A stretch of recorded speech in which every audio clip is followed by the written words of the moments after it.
Oh. Hi, how are you? Good to see you too, man. Good to see you. That'd be great.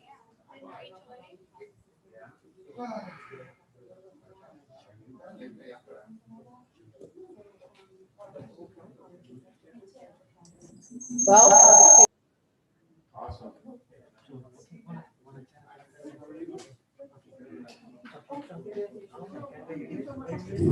Mr. Burns, it's different seeing you this way. It is. So this is how it looks from here. Hey, why's my chair lopsided again? What's going on? Hey, when you're not here, we try it out. I've been set up. Okay. I feel like I'm falling over.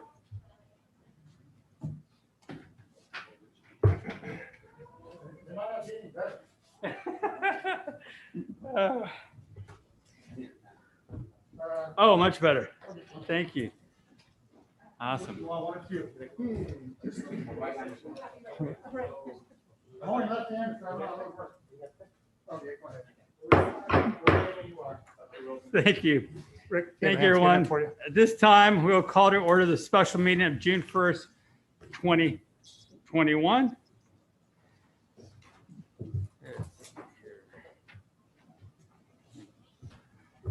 Councilmember Perez, will you lead us in the Pledge of Allegiance? Ready to salute. I pledge allegiance to the flag of the United States of America and to the republic for which it stands, one nation, under God, indivisible, with liberty and justice for all. Thank you. Roll call, please.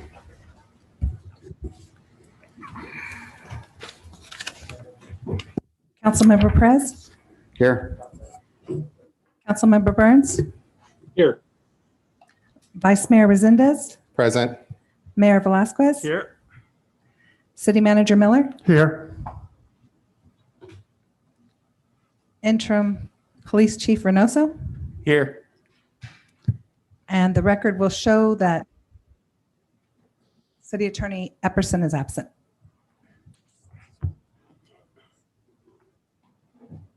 Verification of agenda posting. The agenda for the City of Hollister City Council Special Meeting of June 1st, 2021 was posted on the bulletin board on May 28th, 2021 at 11:15 a.m. per Government Code Section 54956.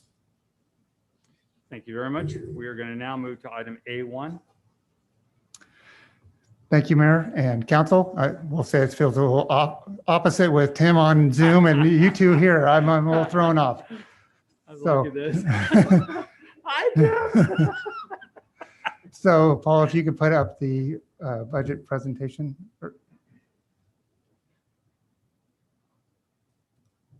Give us one moment.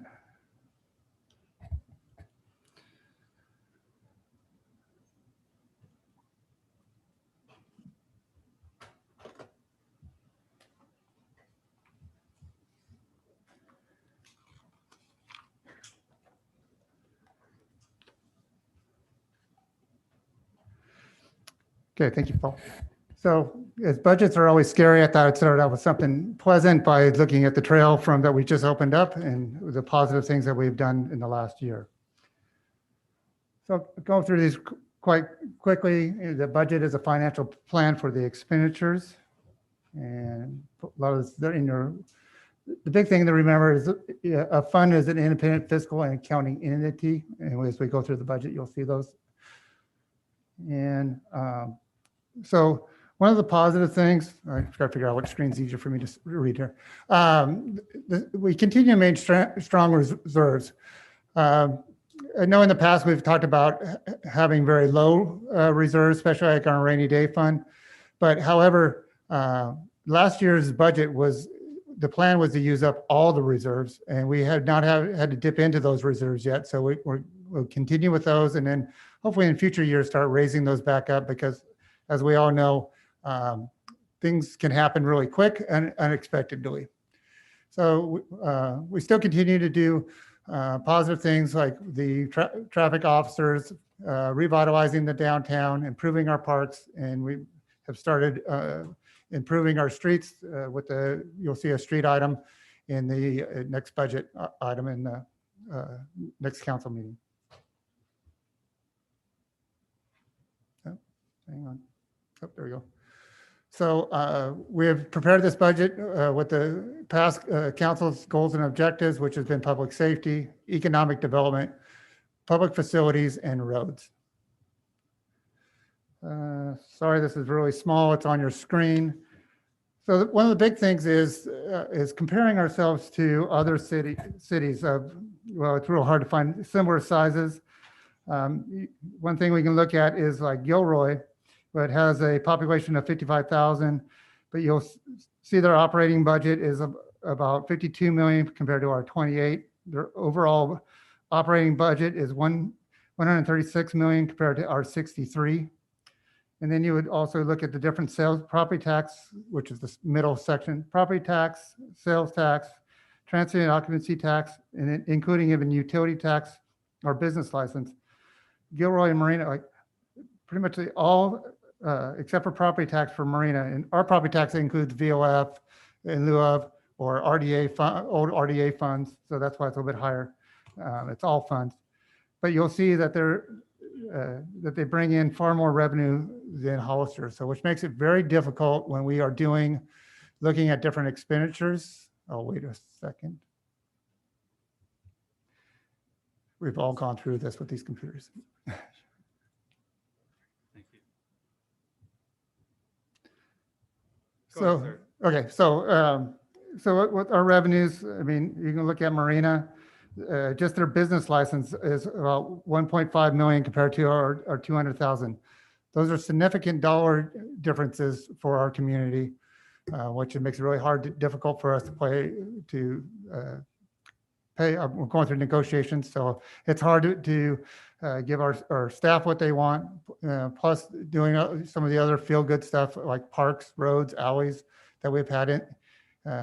We just have it difficult with our revenue sources. Okay, so the general fund, which is the one that essentially runs all the essential services for Hollister, and we'll go. Sorry, See, go Mac, back. if we can step back, I think it's really important. I really like the way you put this presentation together, Sure. to compare the different cities to our city. And I think it's important that maybe a little more information on, for example, the property tax. It's not that the values are so different. It's a percentage, for Correct. example, that Gilroy is getting, or the percentage that Morgan Hill is getting compared to what the city of Hollister gets in property tax from the overall 1%. Yeah. So I think if you can maybe expand on that a bit to explain that so the public understands. I think a lot of Sure. times the public believes that that entire tax bill is coming to us, but really it's a very small fraction of that. Correct. We get 11% of that tax bill, which is very small. That's 11 overall is the county and city combined. Correct. So our portion of that 11% is actually lower than that. Yeah, I'll go Yeah. back. I've always said 11%. So I mean, like I said, it is very instant. Compared to everything that's bringing in, when we see in our general fund, we're just finally crossed $1 million in property tax. It's like I said, it's a very small amount. The other thing I want to point out here that I think is really interesting is sales tax comparisons ourselves to Morgan Hill. We're at 11.6 million and Morgan Hill is 10.2 million. Correct. And yet they do, I think people believe they have much more retail there, but and overall numbers, we're showing our numbers higher on that front. So thank you. On sales tax, their number is higher than ours. Sales tax Morgan Hill is showing 10.2. Oh, yeah. Oh, sorry, Morgan Hill. Sorry. Yes. I'm sorry. I had Gilroy, Gilroy in my head. Sorry. Gilroy's a whole different story. Yeah, sorry. I apologize. But yeah, Thank you, Yeah. sir. where they make it back is in the TOT. TOT. Mhm. Yeah, correct. Sorry. Any more questions on that one? I'm No, sorry. I just want to say again, thank you for putting that out there because it really helps. Yeah, it's amazing when Everyone you start seeing understand. them all together. You know, we're the small little bar on that whole chart. I mean, I know Selena's kind of is not the same, but it is kind of nice to see what their revenue breakdowns are.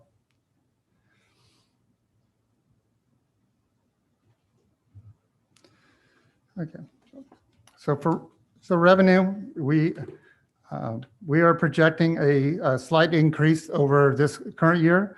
You'll see that in the orange bar that our budget was about $26 million. And that was because we thought COVID was really going to decimate us, which was happening to a lot of the other agencies at the time we did the budget. So that's why the main thing, we thought we were going to have about a 10% cut in our budget. So that's the main difference. And then this one is just for revenue, for just to see where the different revenues they come from. You'll see taxes are our main revenue source. The other revenue is measure W, and that kind of gives you an idea where those funds are coming from. So once again, with this budget, the initial budget, we do not have any one-time expenditures in it. We like to keep those separate because we want to fund one-time expenditures with one-time revenues, and I'll discuss that in the future. But you'll see our expenditures also went up a little bit compared to what we think we're going to finish the year at.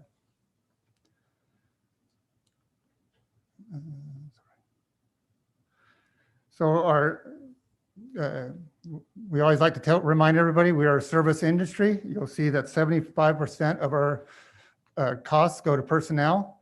So when in past, when we've been talked about, we need to cut the budget. Well, the only way to cut the budget is through personnel. But I just want to show you that what that makeup is, and it's pretty consistent with past years. Then the breakup of the expenditure by function. So you see police and fire are our biggest pieces. This just shows you more of the dollar amount and the percentages and the staff that they have inside the general fund. So public safety, we're at about 63%. That is kind of the comfortable zone. Anything, if you get into 70 or higher, really, I mean, 65 to 70, you're starting to get in the danger zone. 63 is a comfortable amount, but it doesn't take much for it to jump straight up. So we like to always make sure people understand where we're at. Okay. We kind of touched on this real quick for our liquidity. So right now our estimated general fund will be about 4.4 million, which is about 15.2% of our general fund expenditures. A good, healthy general fund, fund balance should be at 15% or above. And so then we also have the three reserves for the rainy day, the equipment replacement, and the restricted for economic development, which council has earmarked that for a retail incentive off of McRae. So, okay, now one-time expenditures. This is where I'm gonna want council to kind of pay attention because this is what we pay with one-time monies. And will probably be most of your questions for the department heads, and we can go through this however you would want to. So one of the big thing is in the past, we've done community partnerships. We do have some MOUs out there, but so for non-department, it's 230,000 and EDC is 100, HDA is approximately 75, Chambers 52,000, Pinnacle Gateway Partnership is 2,500. And we also ask for senior discounts for your utility bills or your solid waste. You have to, there was a decision a while back, a court case that you have to charge all utility payers the same. So if you do any kind of a discount, you have to make it up from another revenue source. So that's what we're asking the general fund to fund the senior discounts for those two two items. In the past, we've also funded 15,000 for the library, the United Way and Area Agency on Aging. And for city clerk, they have requested 14,000 for shelves, council chamber chairs, as we just heard somebody, I don't know if this was planned or not, but about the chair, and then some computer monitors. City manager, we're looking for some updated office furniture and storage for 9,750. Administrative services, they're asking for some AC wall units so that they can finally balance out the temperatures in that building. Information system has asked for some backup drives for 23,000. Also to expand the city camera video or the archive system. Animal control is requests 8,000 for replacement of their MDCs. Sorry, I'm checking. And fire for their personal protective equipment, 20 sets, about 60,000. So for the next couple of fire items, when we asked everybody to cut their budget, they cut into an area which was very concerning when it was they're cutting into their hoses and their personal equipment. So 60,000 for each of those. Fire station number 2, as I drive by it every day, I do notice that the stucco needs to be repaired. So that's about 45,000. And then they also need the replacement of their MDCs. Police also needs replacement of their MDCs for 50,000. Police is also requesting rifle suppressors of 40,000. We'll be talking about police for vehicle and their CSO pickups. We're discussing about having some expanded service at the police department. We will discuss that a little bit later also. Also for police, that they're in needing of some fencing for 15,000. We also budgeted for one-time monies, the arborist service, that contract just got approved. So that's 325,000 a year. Recreation is wanting to do electrical scoreboard booth panel for 20,000. We're hoping that we can finally bring the ice rink back and also use titanium racing for 43,000. Some additional security cameras and lights at the community center for 25,000. And then Poor Recreation, their community center it needs some love. We found that their sewer pipe is basically is plugged. So they need to redo the kitchen, the grease trap, ventilation, plumbing, and the restrooms are definitely tired. So that's about 100,000. So we're asking 1.5 million. So everybody usually asks, where's that money coming from?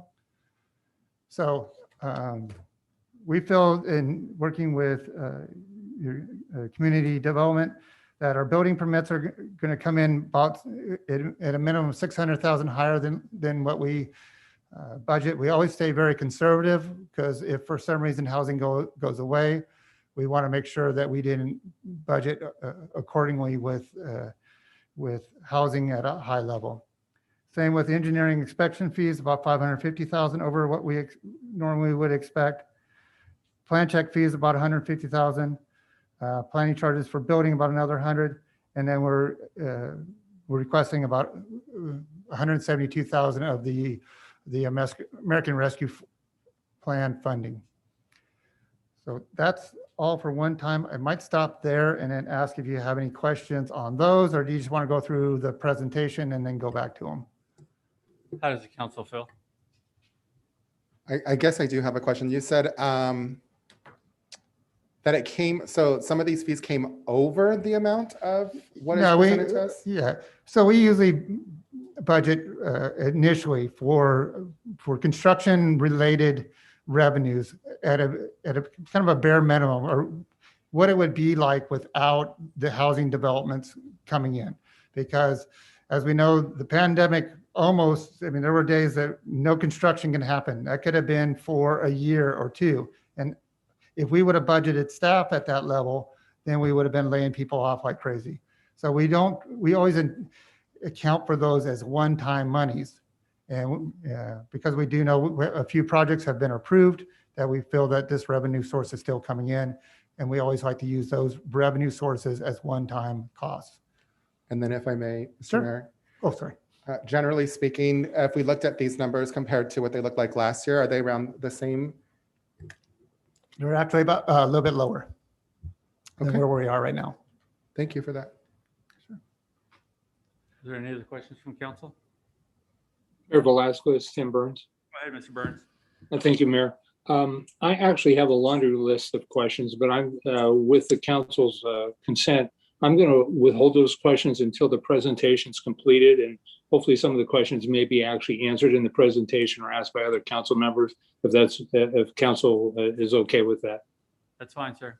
Thank you. So moving on. So we've always asked from different council members to kind of have a 5-year projection. So this is our current projection is looking forward that we're pretty fortunate that we're diverse enough and most of our revenues and expenditures are going to be right on line when we say our normal expenditures. One thing that we've started looking at is, well, in those expenditures, we're not spending any money on road repairs that we should be doing. Past presentations, it's anywhere from $3 to $5 million a year that we should be spending on money. So when we look at that, we are actually upside down in our revenue compared to our expenditures. I just want everybody to just kind of have a visual to see that. Okay. So this, like I say, we have the different funds. This is just a presentation of where we think the fund balances are going to end at the beginning of the next fiscal year, roughly how the revenue source is coming in, expenditures, and then where we're going to end. And then that's your capital projects and enterprise funds. Some of the enterprise funds you'll see upside down, and we have a conversation about that in the near future, or a few slides. But you'll see that our revenues that were anticipated about 71 million in total and about 68 million in expenditures. Okay, so one of the areas of discussion for this budget we want to talk about is we've been looking at the possibility of doing a community service officer level 2, where that would be basically doing some higher level code enforcement activity that we've been trying to share with the police department. And then also they're in need of a police service officer. We want to change, the kind of changes in position. We have an acting airport director, but we don't have it on the books because it was done by the management services director. You'll see coming up. So same thing, community services director was also done by the management services. So we want to break those departments up, which then requires just a utility supervisor. I want to add a utility engineer, which is then handled by water and wastewater funds. And then because of all the additional work that we've been doing with construction, we are in desperate need of basically a public works inspector. We like to have a senior, so we have one in charge and then somebody else underneath that person. And what we would be deleting is we've had on the books a half-time community service officer. We really haven't had that person on staff, so let's go ahead and get rid of that half. Because we were going to be hopefully doing more work in with the community service officer level 2, we would get rid of this code enforcement supervisor. Then, like I said, with the airport director and community services director, we're getting rid of the management services director, and we'd be getting rid of the utility director in lieu of a utility supervisor. So that just kind of gives you more of a visual on staffing for the whole city and those changes that I just discussed. And then now staff is asking for council direction. So kind of like beyond, I always like to kind of call this beyond the budget, but it's still part of the budget as we look at different things.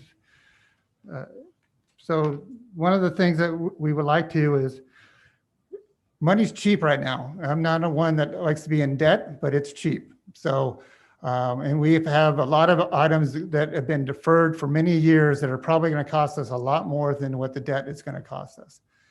And that is approximately 40 million in water line replacement. We need to, at a minimum, do $20 million in our street and alley improvements. And then we're kind of exploring the potential use of pension obligation bonds. They're kind of the big no-no, but when debt is so inexpensive right now, and as long as you plan it correctly, it can be a positive thing. I've been always a big person against them, but like I say, when rates have never been this low, and it makes it attractive compared to PERS charging us 7% on any outstanding pension obligations. So then we want also, based on what Councilmember Burns brought up, and it's kind of something that's always kind of in the back of my mind, are we really getting a fair deal? Is to reevaluate the fire contract and cost share. So that's a big thing. And then, as you kind of saw for some of our utility funds, well, we're always going to be bringing on the next in June, one of the council meetings to discuss the different rates for our utilities, do a rate study to see if we're charging the right amounts. And then we want to start looking at the ballot process. If you remember, Marina brought in 1.5 million in business license. That's because they have a more simplified business process that is more equitable for your small businesses compared to your bigger businesses. And when they made that change, like I said, it made it a better process and was more equitable for their mom and pop store. But they brought in another $1 million in revenue. So that's something we want to explore. Transit occupancy tax, we're at 8%, where all our neighbors, and I believe even the county's at 12% or 15%. So that's something we want to look at. And yeah, and I already brought for you that, kind of we're at a standstill with the county on the tax sharing agreement. So one solution is just take it to the vote of the citizens, and we can have them decide that one. So that's what we were going to want to get direction from you. And so that's a quick summary of everything. I know budget is not for everybody, but I will say your staff is pretty much, this is not their first budget. And when we go through the budget, we do not budget contingencies. I know other agencies do that. We always want to remind you, though, when we say that one truck that is engine's supposed to go any day and it lasts 3 years, we never budget for those. When they finally come and say, okay, the engine went out, we need that truck, remember, we didn't budget for contingencies, because that prevents us putting in anywhere from $100,000 to $500,000 worth of cost in there where we're not getting the staffing or giving the citizens their services that they require. So in the past, we've gone through the category that usually doesn't give us very good questions. It's just more people just kind of mindly going through. My suggestion is that the department heads are here with their staff. If you have a question on a particular department or their one-time costs or their operations, you can just ask that, and we can just go through those departments that council has questions on. And it's up to the council. Thank you. I have to say, I really like the way you laid this out this year. And I think you're absolutely right. Sometimes we go through line by line by line, and we're wondering, what are we doing here? Really, it's you laid it out. I think the council has any questions about any of the departments, department heads are here. We can kind of work through there. I think Mr. Burns said he had some questions first, or did you have some first? Brett? Actually, I just had a real couple. I'm sure. Councilmember Perez, go ahead. Tim's going to ask all the other ones. You were talking on what was it, the 40 million that we were trying to obtain financing for? For the water. Yeah. For the water line replacement? Correct. Isn't any of that, can't we use the American Rescue Plan for any of that? We can. I will tell you, I will try to use the American Rescue Plan to get most of that money that I can into the general fund, because it has the most discretionary use. But if we have anything left over, it would be, if we have money that we can't find a use for it, it's going to go towards water lines. because I do not want to give it back to the feds. And then just some education for myself. So in the beginning, you were talking about past goals and directions. So were these previous, like with these goals and directions from previous council, or when do we give them for the next year's direction? Yeah, Goals? it is a past council's goals, but we can set that up with council whenever they want to set up some So goals. do we, like in November, October, go through, set up what our goals are for next year? Right, and we start working through by every quarter, we get a presentation, then we start, okay, this year, let's start focusing here or shift some funds this way, or do different things. Yeah. Okay. Take over, Tim. Thank you, Councilmember Perez. Mr. Miller, if you could go back to the beginning of the presentation, please, and I'm just going to work my way through it. I will do my best to be as quick as possible. So at the very beginning of the presentation, you mentioned what the economic reserve, that we have the economic reserves, we have the rainy day fund, and we have a $300,000 reserve fund. And so I'm curious, what are some examples of what those funds would be or have been used in the past for? Actually, we have been lucky enough that we have not had to use our rainy day funds. And so the main thing was for any major economic downturn is when we would use them. And then we have a policy to reimburse those rainy day funds once we've used them. But we didn't, like I said, we did not have to use them this year. Okay, and then what about the economic reserves? I think there was a line item at the very beginning that talked about that as well. Correct. Those have been earmarked for the Hollister Farms incentive that council approved about more than that, 9 months ago. And can you tell me what that is? Because I have no knowledge on that. Okay, I believe it is about $4.4 million that we will reimburse them for construction costs. And we're going to be using the economic reserves and then also sales tax that is generated from that location. Okay, and so is the Hollister Farms incentive, is that housing or what is that exactly? Oh, that's basically the smash burger. They're planning on having the TJ Maxx. Okay. Okay. That's the development that there were some problems with water runoff, as I recall. Correct. Okay. All right. Like Councilmember Perez, I would like to work sooner than November if possible, Mayor, on what the identified council's goals and objectives are. And I don't want to take up time to do it now, but we're into this year and we're about to roll into the next fiscal year in the near future. And so I'd like to move on that sooner than later. And maybe we could, with council's consent, maybe we could have that as an agendized item on one of our, maybe on the 27th, 28th, whatever our last council meeting is in June, if there's enough time to do that. And if not, maybe in August. So I wanted to know, does this current budget factor in any current contract negotiations that are in progress? And I recognize you can't forecast the future, but I know that there's a goal to at least have a perceived balanced budget. And so if it does, that's great. If it doesn't, how do we get to that point on the budget with negotiations going on? And as I understand it, we currently are in negotiations, at least with the POA and maybe other agent or units as well.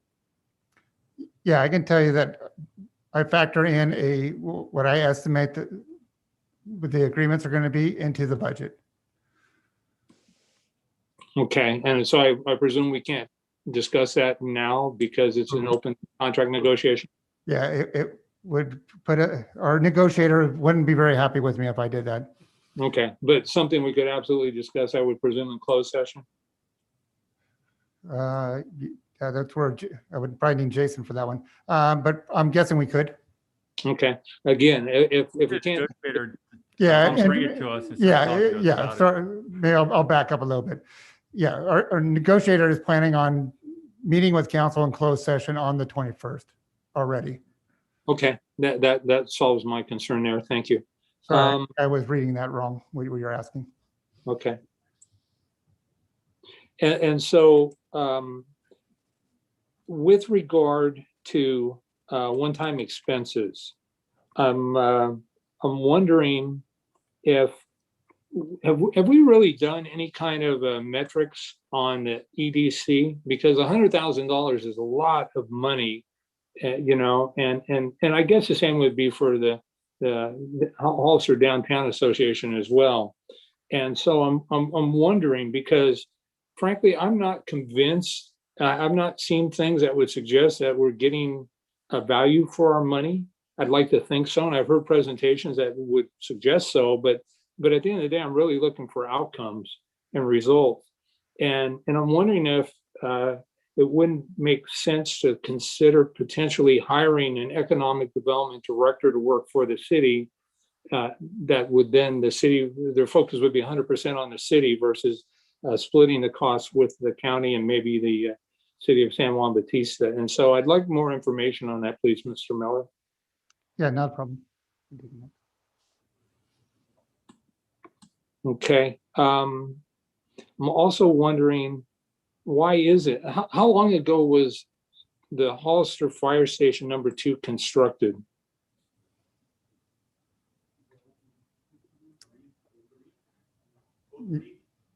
I'm hearing from the from the audience, 2003. 2003. And so I find it troubling to me that there is obviously, if it was color coded, I absolutely understand why the stucco could be failing. But if it was painted, my experience, and I have professional experience in this regard, you know, a paint job should last at least 10 to 12 years. So maybe it's due for a paint job. But I would like to know more about the $45,000 to repair. And if it was deferred maintenance, and shame on us, if it was poor construction practices, maybe we need to look a little closer at that. I'm going to have Charlie come up and hopefully he can answer a few of those questions for you. Okay. And so do you want me to pause while Charlie's on Sure. his way? Yep. Okay. There he is. Mr. Mayor, council members, Mr. Burns, thank you for that question. Charlie, your acting fire chief. Yeah, that's been in this great despair for years now on that work. Now, it was just a coated stucco, and we have been for years trying to get that repaired in the beginning because of the cracks and everything that was going on through it. So it's weathered and it's gotten a little deeper than it has before. So that was always kind of the thing, the item that got cut off of the budget. So we're getting to a point. Chief, if we could just make sure. I know it's hard. We've gotten to the point now that we're causing serious water damage in between now of the tower and the stucco, and it could be catastrophically peeling away from it. So that's why we fought so hard this time. It's like, it's time to get it repaired. We need to seal it up, because if you go through there, you'll see big chunks of the stucco coming off and the cracks coming through there. So we've tried to get it painted, and it's in direct sunlight. So it does take a big hit on it daily. If you look throughout there, you'll be able to go see the front part of it that hits it daily, and then the back part, and you'll see where the majority of the damage is. I can take you on a tour, or anyone on a tour, to go check out the damage that's happening. And it's getting greater every year. So Chief, thank you. I guess this is to take a few steps back then. To me, this is something that feels like it probably should have been done sooner, probably would have cost less, would have created less risk. And I would have presumed that that would be exactly what a rainy day fund should be used for. And I recognize 2020 was an odd year, but I would hope that the fire department and any of the other departments will bring that to the city manager's attention in the future, because it's good to have money in reserve. I firmly believe and support that, but I also believe that sometimes deferred maintenance creates greater costs and consequences, you know, than timely maintenance on projects. So Chief, while I've got you at the podium also, Is it my understanding that we now have a broken fire truck that's a decade or more old that needs to be replaced?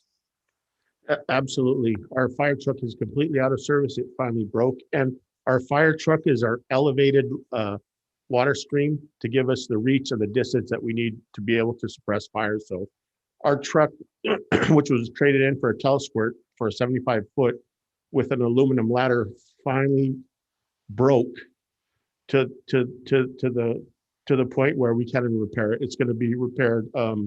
It's going to cost us more to repair it than it's worth.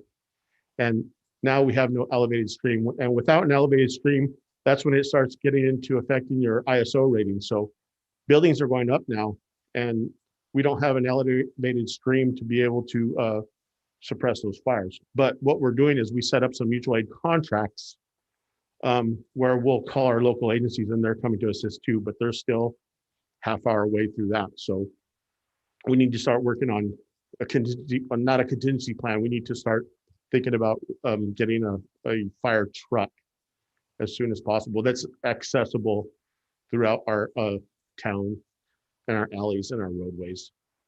So Chief, if the council agreed that this was a priority, any sense for a bracket of what we would be looking at to replace that vehicle? They're probably about $1 to $1.4 million is what we're looking at. Okay, and again, do we have any kind of I suspect the answer to this question is no, but we don't have a set aside fund for regular maintenance or replacement of equipment, do we? We do. Chief Dover's in charge of our logistics and our facility. So he does have a well planned out plan. A first out engine, a first out apparatus is supposed to be in service for 10 years. And then the next 10 years is supposed to be your second due. Well, since our truck is completely out of service, we don't have, we won't be able to even have a reserve truck.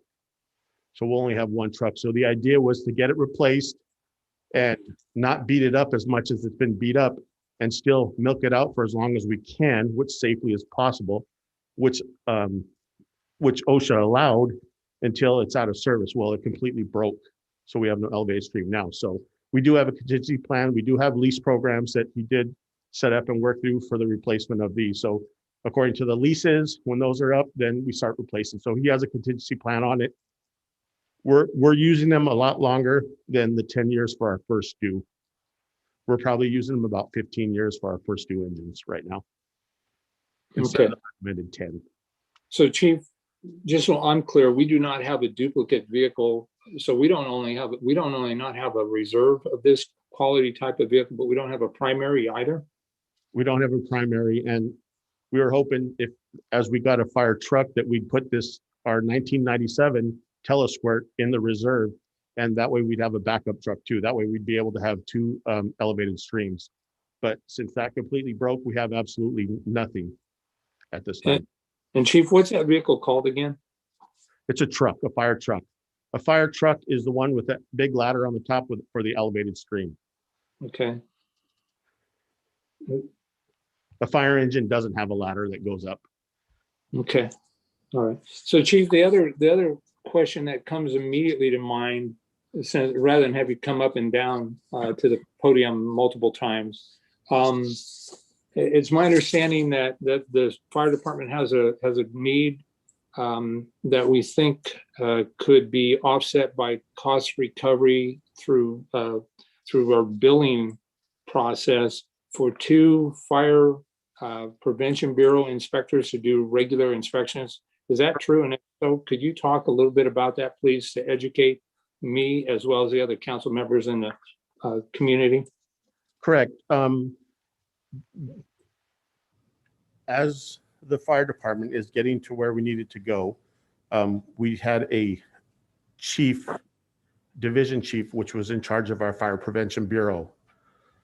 With that, we found a need that we needed to hire somebody else because of the all the inspections that are accompanied and the mandates and the education and all the inspections that are required. So there was 2 people in there. Well, our fire chief, division chief ended up retiring, and we haven't filled that position since. I was the second one that came in as the battalion chief at a lower rate to take over that and run the department. Since then, as we've grown and expanded, we see all the buildings the planners check. We see all the buildings that the building officials check. So just an example, our building department has 2 building techs. They have a building official and they have 5 to 9 inspectors. So the fire department alone only has 1 administrative assistant, which could be a prevention tech, and myself doing the inspections. We have offset it a little bit through personnel that are coming to assist and everything like that. But the real need is 2 people, but the real need is 3 people to supplement it. We haven't got up to the 2 people that we have. But with that and cost recovery, because we are allowed to charge, and we are finding the different cost recovery items that we can. So back in 2004, we had a fee schedule.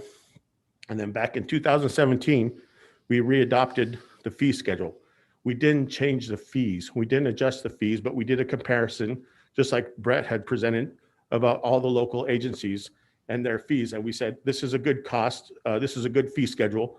We'll leave it at the 2004 salary schedule or fee schedule. So with that, as time in the position since 2017, we're expanding on our skills and our abilities and finding out more that we need to do. So basically, we ended up bringing in about $70,000 a year when $130,000 when I first got here. Right now, we've brought in $410,000 that we've made in the Prevention Bureau. So there is cost recovery, and we can adjust our fee schedule also to bring it up to date. So we could bring people in and continue it. Like I said, for the Prevention Bureau, we're not out there to make money, but we're there to cost recoveries, and we're not even getting the bare bones minimum to out to the community. Really, public education is 0 because of COVID, but we only have myself and front office person. And then regular business inspections is pretty much at a halt, only because we're trying to tread water with all the new constructions, all the new building. We are utilizing the engine companies for all and about, and we get cost recovery for every inspection that we do. Engine companies are doing inspections out in the county. They are doing the schools out in the county. They are doing the hotels out in the county, and then in San Juan Bautista, as well as myself also. But I am the one that needs to be overseeing and running the program and checking every project and see what the needs are for the community. So I think we're well over 1,700 inspections completed last year alone. And half of that year was myself, and we did bring someone in half of the other year. With the mandates, we have just alone, which mandates is over 500 for hotels, motels, schools, and residentials from triplexes on. That's mandatory because of the ghost ship fire that we come in and we inspect every one of those every year, and we bring it back to our boards and let them know that we completed it, or if we didn't complete it, why didn't we complete it? Because they want to hold someone liable for that. So the last couple of years, we have completed it. I've made sure that we have done that. We're having a really hard time following up on those because a lot of people want to know, but we're making it happen right now. They want to know about their business inspections, their apartment inspections, but they're coming out to us with open arms because it's that educational process that we need to be providing to the community. And once they find out that we're there to help them, we're not there to ticket them, they're embracing us. So they're like, why didn't you do this before? We're trying to get out there. We're trying to provide the service. This is what the fire department does for you. So we're not a complete drain. We want to be able to provide, and we can adjust, and there's still plenty of cost recovery. So a higher hazard business, we have a whole bunch of, there's a whole list in the fire code of adopted permits that we can charge for. So if we have a spray booth, we could charge for a spray booth and inspection annually and do that inspection. We have a few of them that we're capturing, and it's an annual fee that we're going out there. Oh, time for your annual inspection. Here we go. They automatically know. They call us up. We call them up. They pay their fees, and we go out there. So it's just getting out there and getting the inspections to capture all those fees. So, like I said, last year we were at 390, and this year I think we're going to make probably about 420 to 430. Me with being time in the service, I'm able to capture a lot more of the inspections myself. So I don't need to send those out to the plan checkers to have them pay for them to bring them back. The easier ones, I could do them in-house. So we're still charging that plan check fee, but we're keeping 100% of that. Plus we go do the inspections for each one of the places. So I would greatly appreciate it if we would be able to get that. Plus we've spent a lot of money on training for the in-house personnel that we'd possibly be able to utilize them. We spent a lot of time and years and money into these people, and the people that we've used on a temporary basis, they've stepped right into the positions, and they understand it, and they're catching on fast. So we're not having to spend a lot of time training, and we're being able to go out and capture a little more fees too. Thank you, Chief. So, Mr. City Manager and Council, I don't know what your thoughts are, but I think that the chief has made a compelling or persuasive argument that we probably do need these two positions. I would ask council to seriously consider adding them to the request. And in addition, I do believe, if I heard the chief right, in 2017 they readopted a fee study from 2004. And I can tell you that those numbers have gone significantly up between then and now. And I know that an independent fee study can be costly. I've been involved in them where they can run anywhere from $50,000 to $70,000, but they will withstand the scrutiny of challenge. And I think even if we don't move forward with the positions, which I think there's a solid ask and request and reasoning for it, I think the fee study should be added to the one-time expenses to update those moving forward. Chief, I guess I have one final question for you. It's my understanding that the fire department on an average runs probably 75 to 80% of the calls they run are medical related. Is my number correct? It might be a little higher. It's probably about between 80 to 90% of the medicals. But with the medicals, you got to understand. So we've kind of got to the point where we're so busy running calls, but just trying to keep up with the mandated training to meet OSHA requirements also. But not that we're trying to work our way out, but we've kind of got rid of the type A medicals, not for us. It's just the lower hazard calls. So if someone slips and they hurt their toe, they'll call just the ambulance for them. We won't go out for that. We have different apparatus that we're able to adjust according to the call. So we're not beating up the big fire engine. We have some type 6s, we have type 3s of the other engines where it's less wear and tear, and we're able to, it depends on the captain to make the call and to make that call to run that. So our medicals are a majority of the calls, and there is fires, and we do have the apparatus. So it's up to the captain at the prospective stations to pick which engine they're going to take for which call. It is kind of dangerous because you don't want to get caught with a grass rig for a structure fire or vice versa. But they're kind of all-encompassing vehicles. They try to have everything to be able to do the work until the cavalry gets there. Thanks, Chief. So, Mr. City Manager and City Council, I would like for us to look at doing some sort of a ad hoc committee to evaluate the possibility of creating a squad response to medical aid calls. I've heard what the chief says. I agree 100% with him.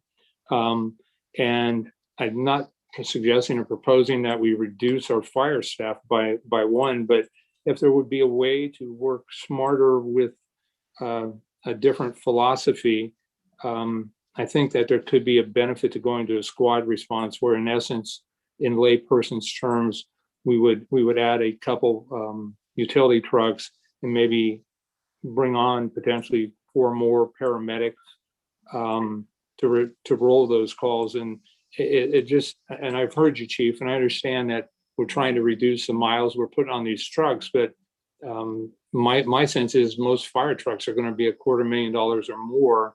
And so every mile does add up. And so I would pose for the city manager, for council, that maybe we work with the fire administration and the police, or the firefighters association, to look at this moving forward as one of those projects, city manager, that you talked about towards the end of the presentation.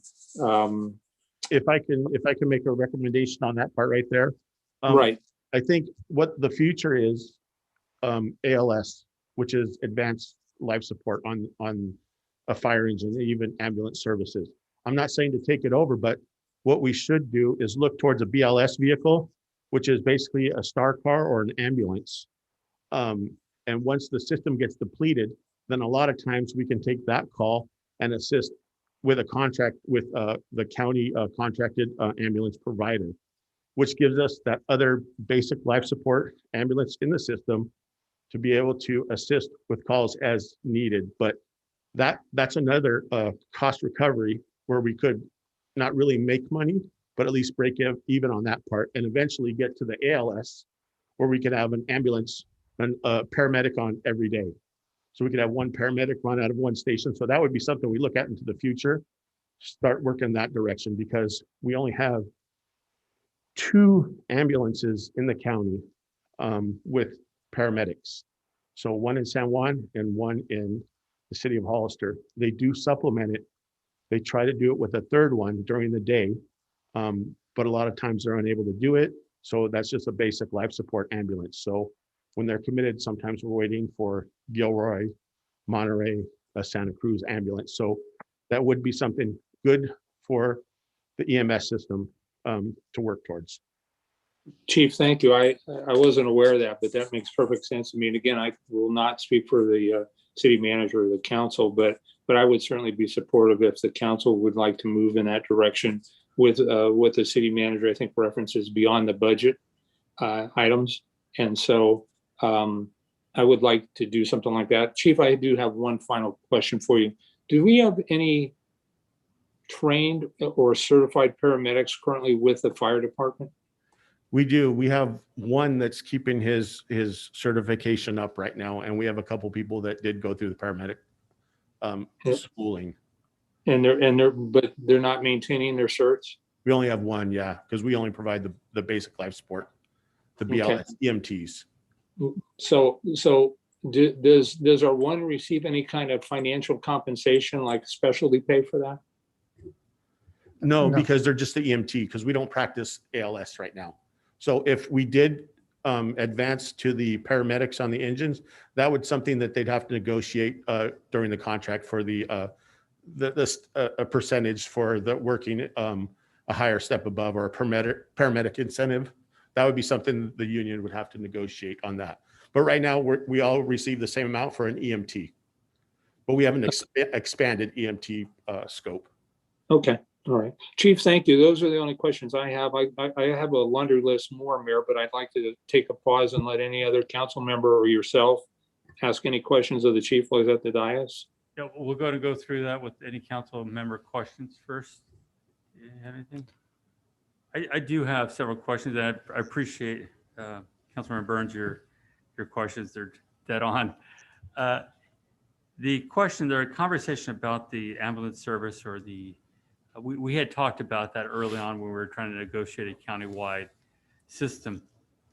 We got pretty close to coming up with something, but I remember there were some issues at the county emergency office. There was some issue there, but I would like to have that conversation. Again, I think it's an important conversation. Yeah, And you're correct in pointing out that part of that would be the ability to bill for those services, which is a very important part of it.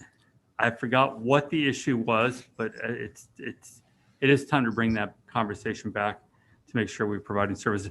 As we've known before in our conversation, I'm going to ask to help the chiefs.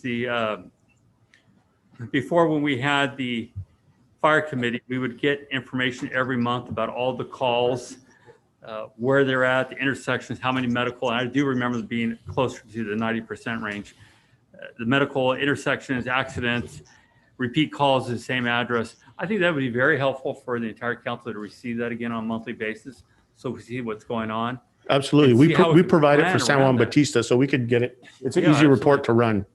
Especially, I think what we, at the time when we started asking for, which address are we repeating?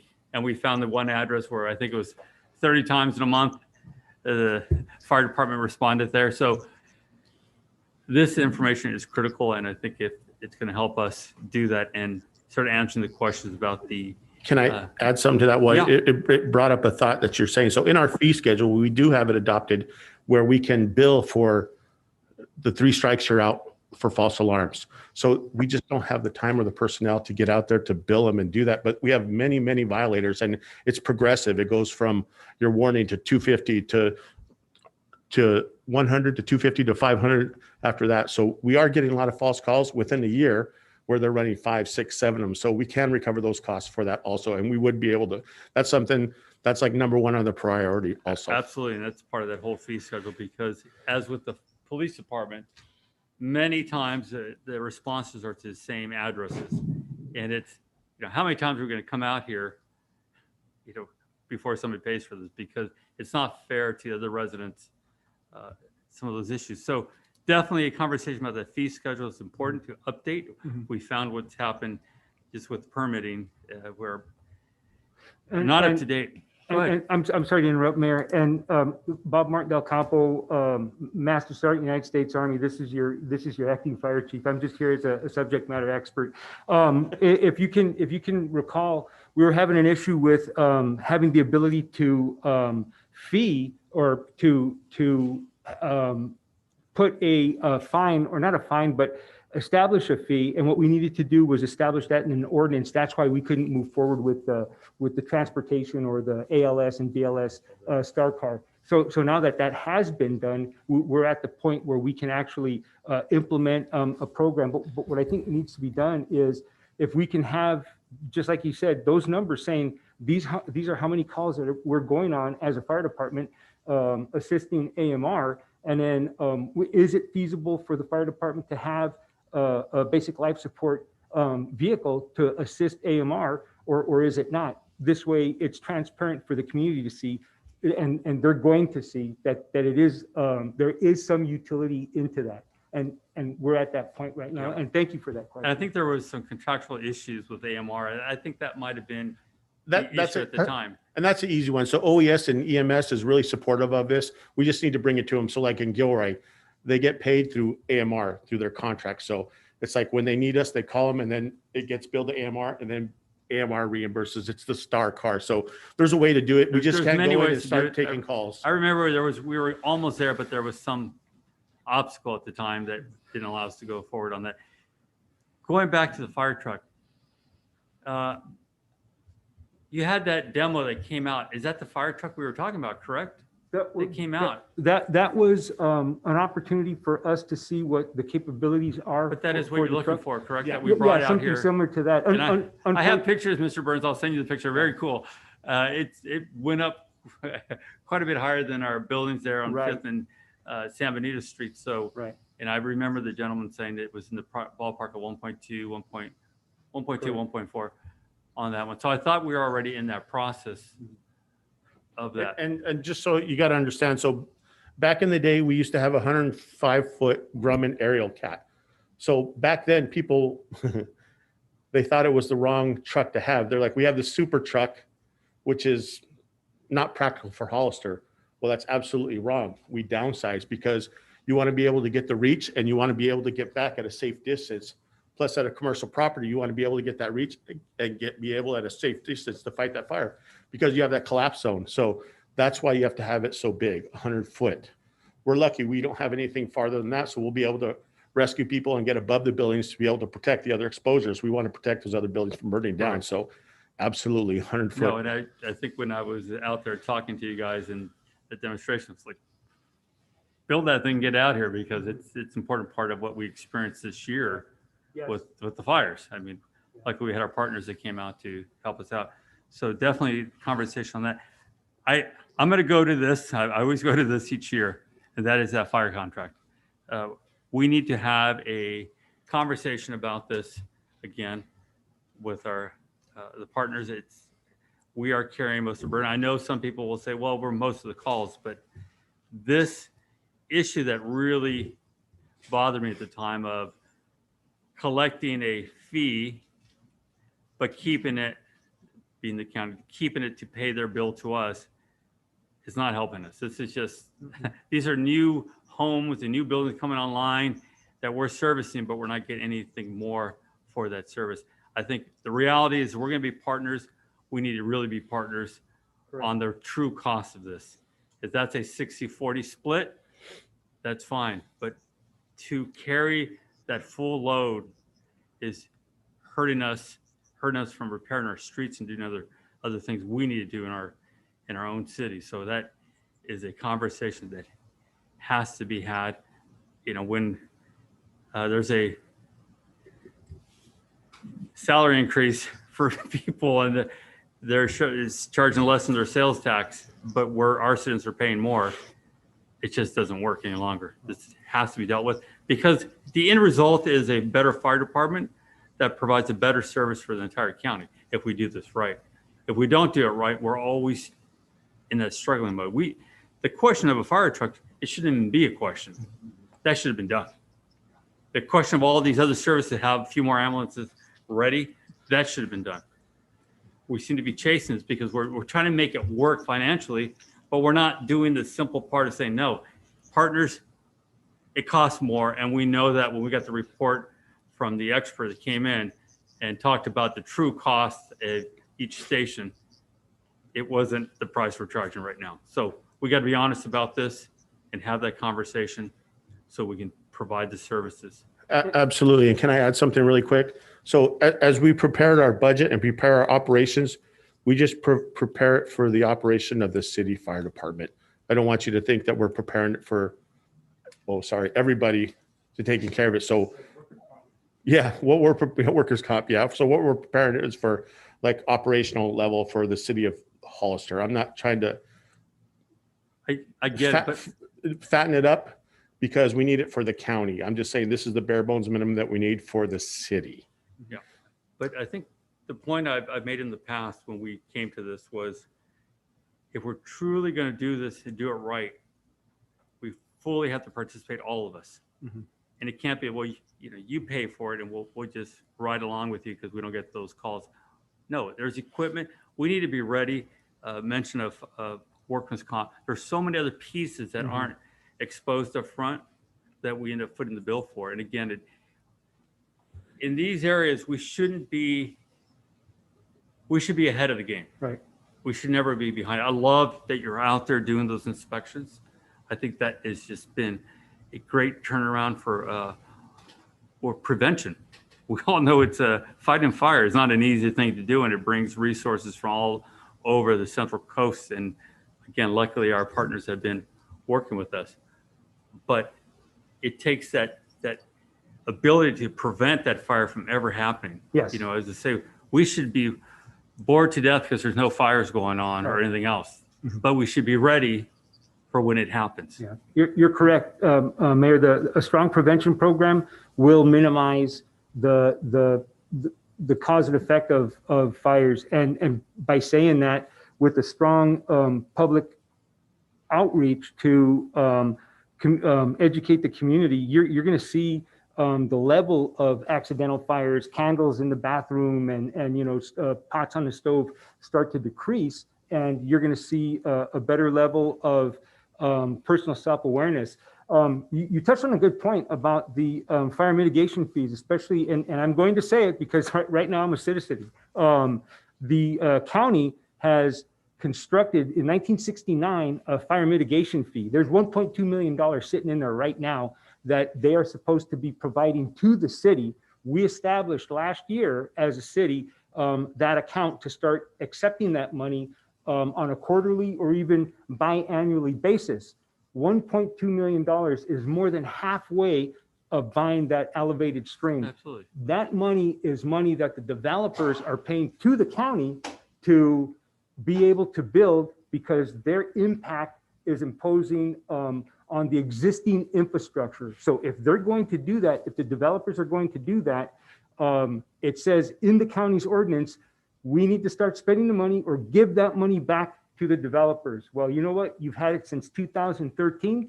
Either give it back to the developers or you give it to the fire department so we could pay for the infrastructure. There's no ifs, ands, or buts about it. And it's not any particular flub up. The county is absolutely aware of this and they need to make a move on it or give that money back to the developers. And I'm very well aware of this, and I've talked about it many of times, and I've pointed out it does no good to see money in a bank account, and when the fire breaks out, not having the equipment to fight that fire, Correct. and then lose the entire building, or worse yet, lose a life. So these are the things I want to have more in-depth conversations about, and I think I appreciate Mr. Burns bringing them up, because to get to that next level, we have to do this right, and we have to be fair and be those partners, but we can't just keep taking the full hit and just crossing our fingers that everything's going to be okay. What I would like to get into, not on this conversation, but Mr. Burns, I would really like to hear your input on code enforcement coming up. So I'm going to put you on the spot because I know you're an expert there, and I want to really get some of your input on that. But those are the other things on there, and I think we can have those other conversations. I think they're important. The fire truck, the ambulance service, and definitely the fire contract. The inspectors too. And well, that's all part of the deal. Perfect, Absolutely. thank you. No, that's all in the fee schedule, of course. Okay. Yeah, Mayor, if I can kind of summarize, for the fee schedule, I'm sure I can work with finance. We can sharpen our pencils and figure out where we can find $40,000 to add to our budget for that. What it sounds like is that an ad hoc committee probably was requested to be put together to discuss some of these fire services. If you're okay with that, if you did do that, I would ask that it be outside this budget process. We can come back Correct. from that. We can figure out how we're going to fund it. I just would like that it not be part of the requirement for us to pass the budget by June 30th. I would agree. And Mr. Burns, I hope you agree with that too. Of course, Mayor. Mr. Resendez has a question, comment? Not quite questions, but just a couple comments. I agree with Councilmember Burns and the mayor. We had talked about revisiting that fire contract pre-COVID.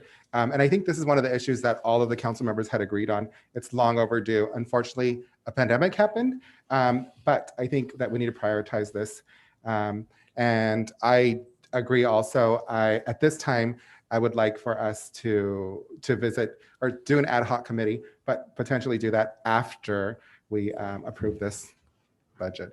And then the other thing I was going to say, if there's anything we can do, but it sounds like you answered that we can do something like a creative means in helping to fund the fire truck. I was thinking maybe a grant, something like that. But I think we need to press the county to hold up to their end of the bargain.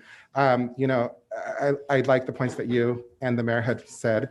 You know, there's no good of having the money there in a bank account. We need that money now. So that should be a part of the conversation as well. And I would really like for us to prioritize that. So thank you so much. No problem. One last question. But Ms. Perez? And how long does it take to build this? 16 months.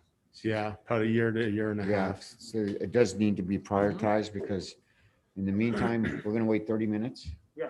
Yeah. 45 minutes from Monterey, and they're the ones who usually move first, or from Monterey County, and it's Salinas. Because Gilroy's got their hands full also. And that's our operational area, Watsonville, Yeah. Monterey County. So we initially, if there's a confirmed call, we initially right away to get them coming. So it's at least a half hour. So we don't wait at all till we get on scene. If it's confirmed, we just get them rolling right away. Okay. Thank you. We're doing everything we can to do with what we have. Thank you.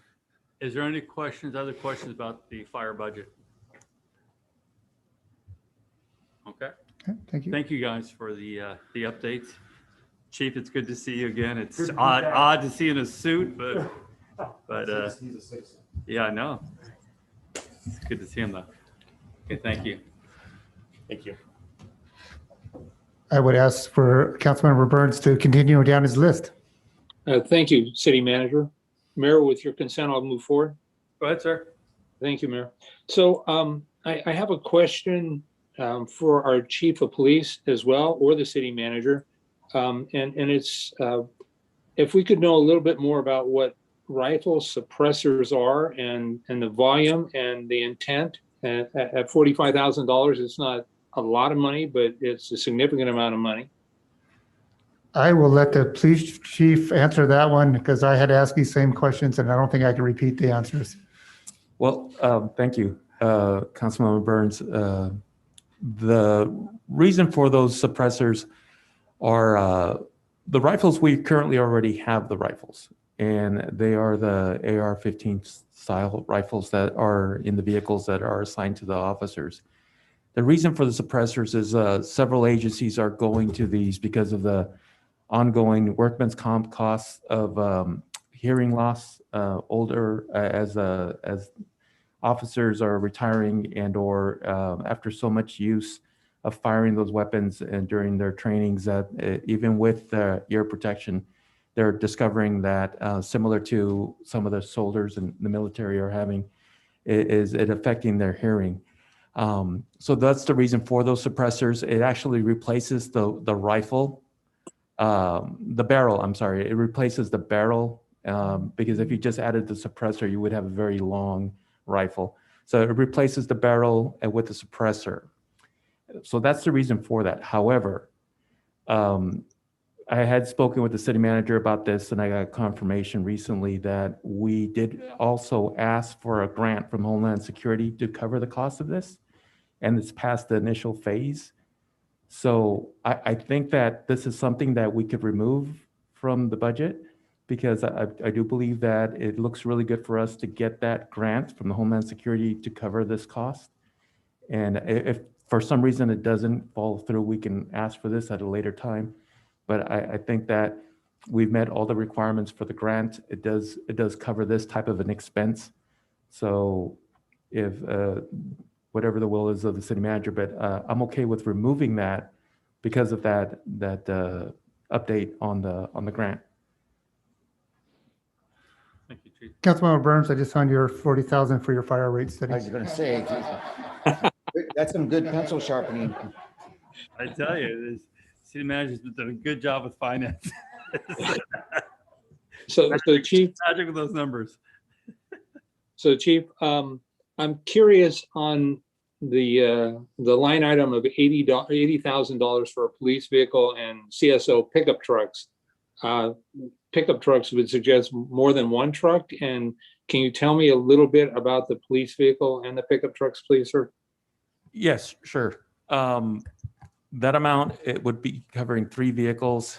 The reason for police vehicle is about 2.5 months ago, there was an incident where 2 of our vehicles were responding to an emergency and that they did collide in responding to that. And it was 2 of our older vehicles, but they were still part of our fleet. And it took those vehicles out. To repair them, it would cost more than what they're worth. And we actually retired those vehicles. So we're usually on a schedule to buy 2 vehicles a year. And we've been maintaining that for a long time. But having 2 vehicles that we anticipated still being in the fleet for at least 3 more years, 2 to 3 more years, it did affect us. So I put a request for an additional vehicle. And the CSO trucks, part of the budget, we do have CSO level 2s that are being proposed for approval. Those individuals would be taking on a little bit more of the roles of what we spoke about before as the park ranger position. And now also taking a few of the code enforcement activities that are needed. And then they would need vehicles that we currently do not have to respond.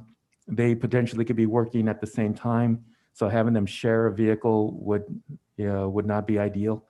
When we're looking at those vehicles, those trucks would be just a simple pickup truck because they will also be, if they encounter like shopping carts and other things that are left behind by the homeless community, they would need those trucks to transport those equipment away, either for storage or for disposal.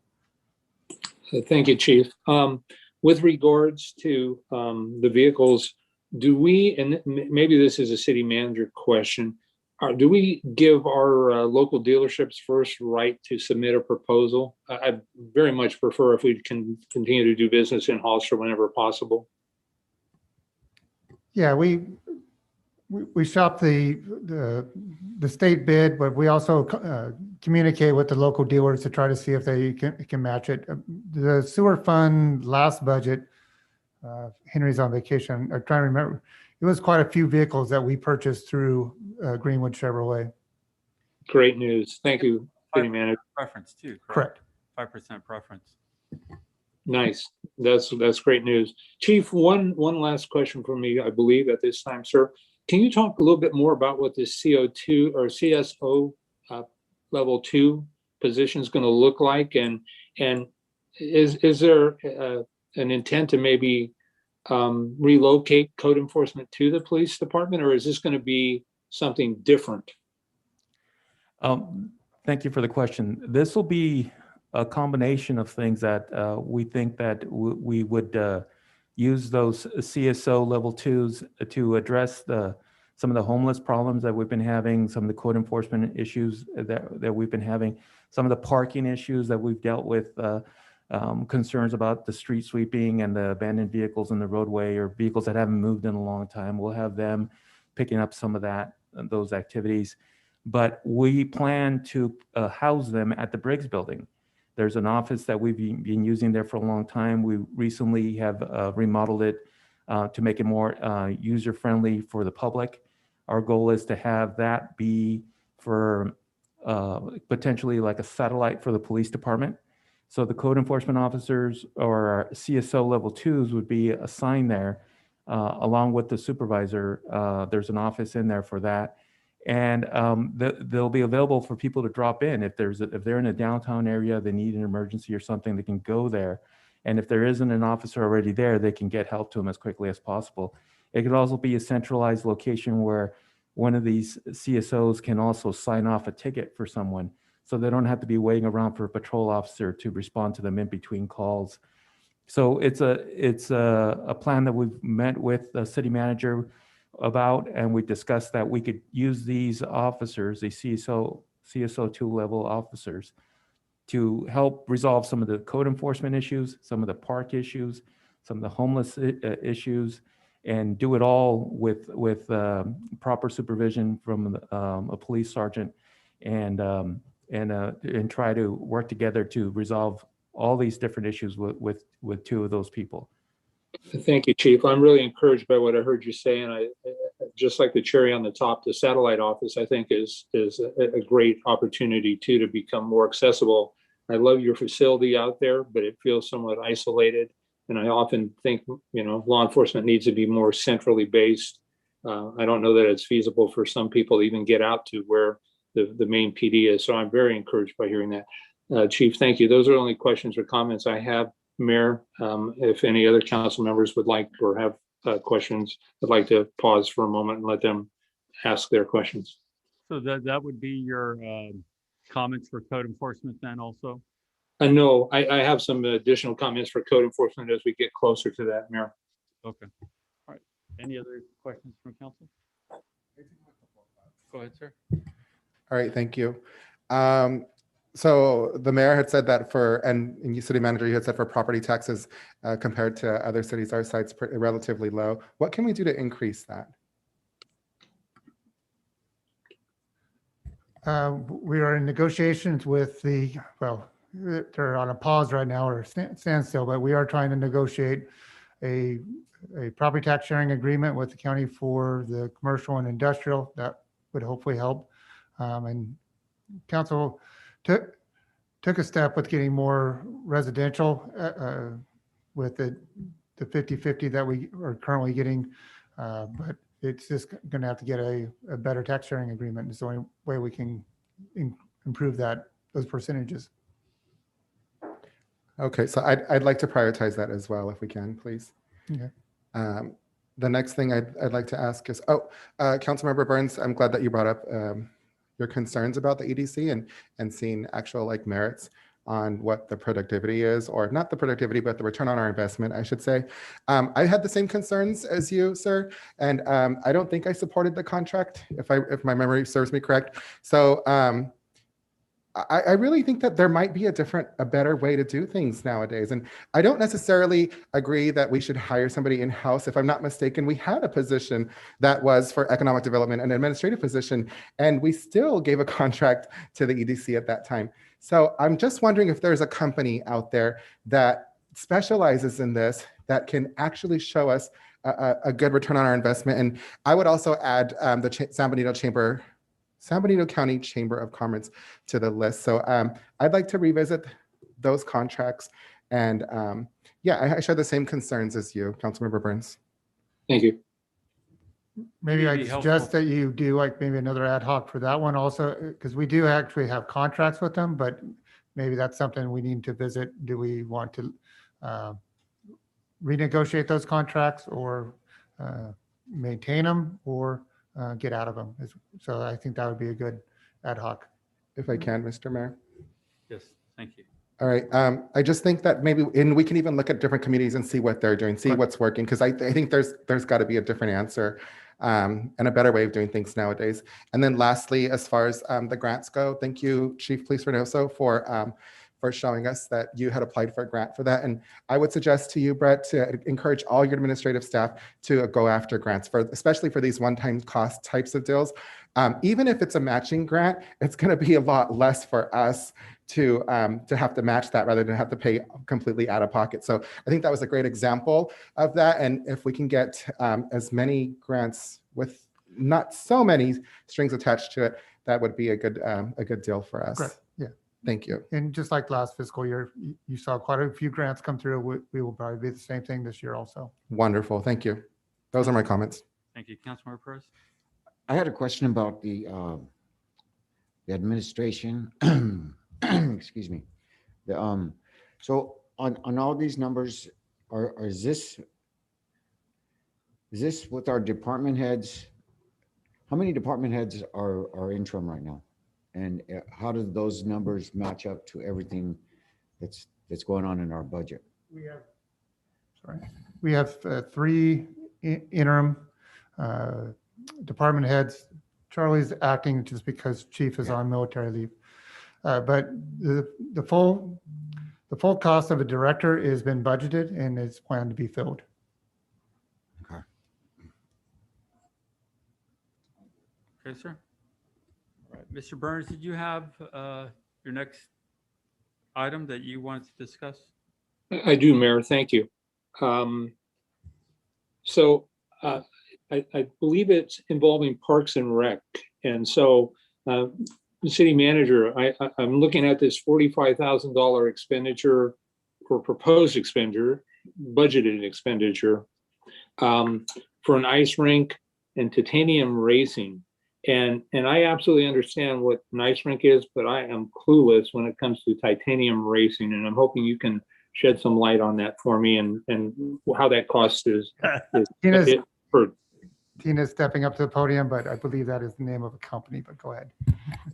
Yes, Councilmember Burns. Tina Garza, Recreation Supervisor. Titanium Racing is the name of the company that we've used in the past to help us out run our 5K races. We have a recreation run that we have in July. July is Parks and Recreation Month, so we celebrate it with a run at the end of the month. In October, we do the Red Ribbon Run.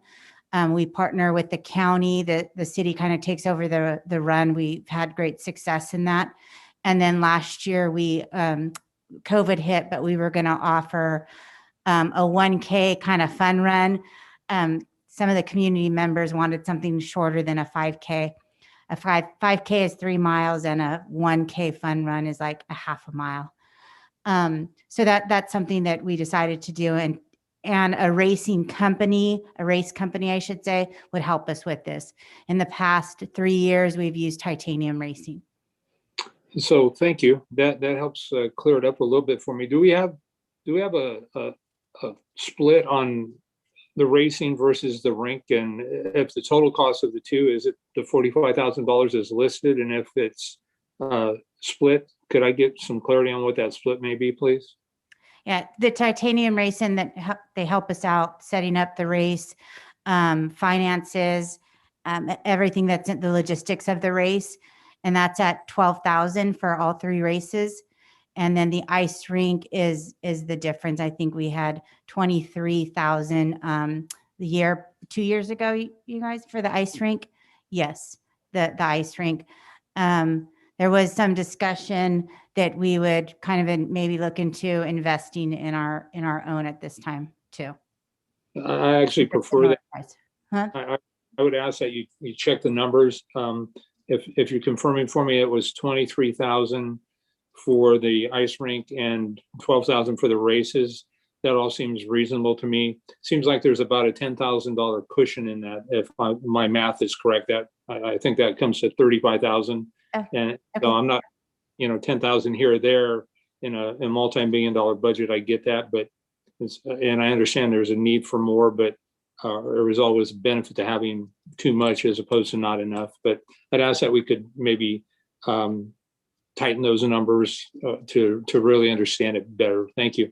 The other question I had the benefit of being at the community center this past Saturday, and it's my understanding, did we get a grant for 10 computers? Was that something that LULAC brought forward? Yes, it's called the EHAT grant. It was through LULAC. It was between Jovenes, de Antonio, the city, and LULAC, and we applied for a grant. We received 10 computers along with a printer, and LULAC has paid for the internet access in there. We did provide new furniture where all the computers sit, a conference table, so Jovenes can continue to have their meetings. And the agreement was that we split the cost between all three of us, and it seems as though the city took on a majority of the cost along with the staffing. Jovenes was supposed to provide some volunteers to help out in the morning for their seniors. And then we were supposed to get volunteers throughout the day. And then, of course, recreation staff would cover the evening so that we can lock up. And right before COVID hit, we were in search of some of those volunteers and staffing. And recreation staff found that we were doing a majority of the coverage on staff coverage because the senior staff weren't able to get some of their volunteers to help out in the morning time. So as recreation, we kind of split it all up, and we all stepped in from our support staff that was helping out in the computer room to myself and to the coordinators. We were all spending a couple of hours in there. This year, I did budget for the evening time and made the decision that if we're not able to get the support, then we would just have the EHAT open twice a week. Thank you for. Once on Saturdays. Okay. And so. Once a month on Saturdays, sorry. Okay, I understand limited resources and I wasn't able to ask in advance. So I'm wondering, city manager and colleagues, it's my understanding that they're either sponsors or LULAC is paid for all or part of the Wi-Fi, printer ink, paper, and that's about $2,500 annually. And I understand the concept of community centers. I'm familiar with them. I've actually sat on a board for a community center when I was up in Washington. And it'd be nice if we could get volunteers to pay those expenses, but I'm not convinced that we can. And I think that if we're going to have computers, they need to be accessible to the community. And so I'm asking a city manager and fellow council members if we could find a way to allocate a line item for the cost of Wi-Fi and associated costs, not to exceed maybe $3,000. And so I pose that out for consideration. Thank you, Mayor. Thank you, City Manager. Those are the only questions or comments I have regarding our Parks and Rec department. I think overall they do an amazing job with very limited resources, which again, the budget is shown by the number of personnel they have and the amounts of work they've done. quite well. Thank you. If I can speak. Go ahead. Thank you. I just want to clarify, City Clerk Black reminded me why we had that additional cost. It was for the coverage. It was for the coverage of the ice rink. It would be the rental of, just to, in layman's term, I guess, kind of like easy up tents. They would be a little better quality than easy up tents, but it's more for coverage. Because when we first offered our ice rink, it rained, it was a little breezy. So we felt that if we had some structures where the participants can still use the ice rink and not get wet. So that was the additional cost. And that City Clerk Black reminded me of that. Do we charge for people when they skate? Yes, we did. We really tried to make it affordable. It was $5 for youth for 30 minutes. And I think we have a couple of council members and a mayor that was out there and participated and really felt that 30 minutes was plenty of time because our bodies aren't used to those skates. So 30 minutes for $5. And I think it was for an adult, $7. So very affordable. So what do you have a sense for how much money the rink generated in return and what the money was then used for? At that time, it wasn't a lot that was generated just because of the inclement weather, but we did receive a lot of sponsor support. We had around in a short amount of time, we had 5,000 in sponsor support. And I think we brought in a revenue of a little under 5,000. So it was around 10,000. It didn't cover all of, the cost of the rental of the rink, but we got some nice positive feedback. Perfect. Thank you. I appreciate your information. It's new to me. Councilmember Sanders. Thank you, Mr. Mayor. So a couple quick questions on those, or comments on those two items. The ice rink, it was very memorable, and the weather did throw a bit of a wrench in our plans, right? But it created, I think there was a lot of momentum and excitement. It was just a nice all-around feel for the holiday season, right? A couple of things that I would suggest is that I wouldn't be in support of owning our own equipment at this time. I think that there's companies out there that do a really good job, and I would like for this year, if we go forward with this, to have actual real ice. So if you're not familiar with it, we had like a sort of like a plastic. It wasn't real ice. It made it very, I guess if you add water to that plastic or ice, it's going to be a little bit more slippery and dangerous. Regardless of that, we had so many families out there, such good positive feedback. I think this is a winner all the way around. If there is an additional cost, then I would suggest that we probably reach out to our friends up at the county and ask them to help step up and cover some of that cost. That might be something to help offset that. As far as the comments regarding the computer usage at the community center, how much are they actually using it? Are you taking logs? Like, what's the actual usage of the new computer lab over there? We opened in February of 2020 and then had a shutdown around 3 to 4 weeks later. But then it was something new in our community. So we do have a log, and we were averaging, there's only 10 computers in there. So we were averaging in the morning time around six to 7 people in with the seniors. And that's why we felt as staff to try to support it or continue to support it and not just shut it down. And in the evening time, there wasn't a lot of involvement because we felt that not everyone knew about it. But then when COVID hit, everyone was calling us and asking us to use because the library had shut down. So we would just do, and that's why I really felt twice a week would be sufficient, a Tuesday, Thursday pattern, and then once a month on a Saturday. And the idea is the LULAC hosts their meetings at the community center, so it would be open during that time. So I'm not doubling up on staff time. Okay, thank you for that. I'm not sure. So I understand what the council member is saying as far as putting a line item budget, but I'm not sure, just hearing your comments as far as like the staffing and the concerns that you have, if that's something, another obligation that we want to take on at this time.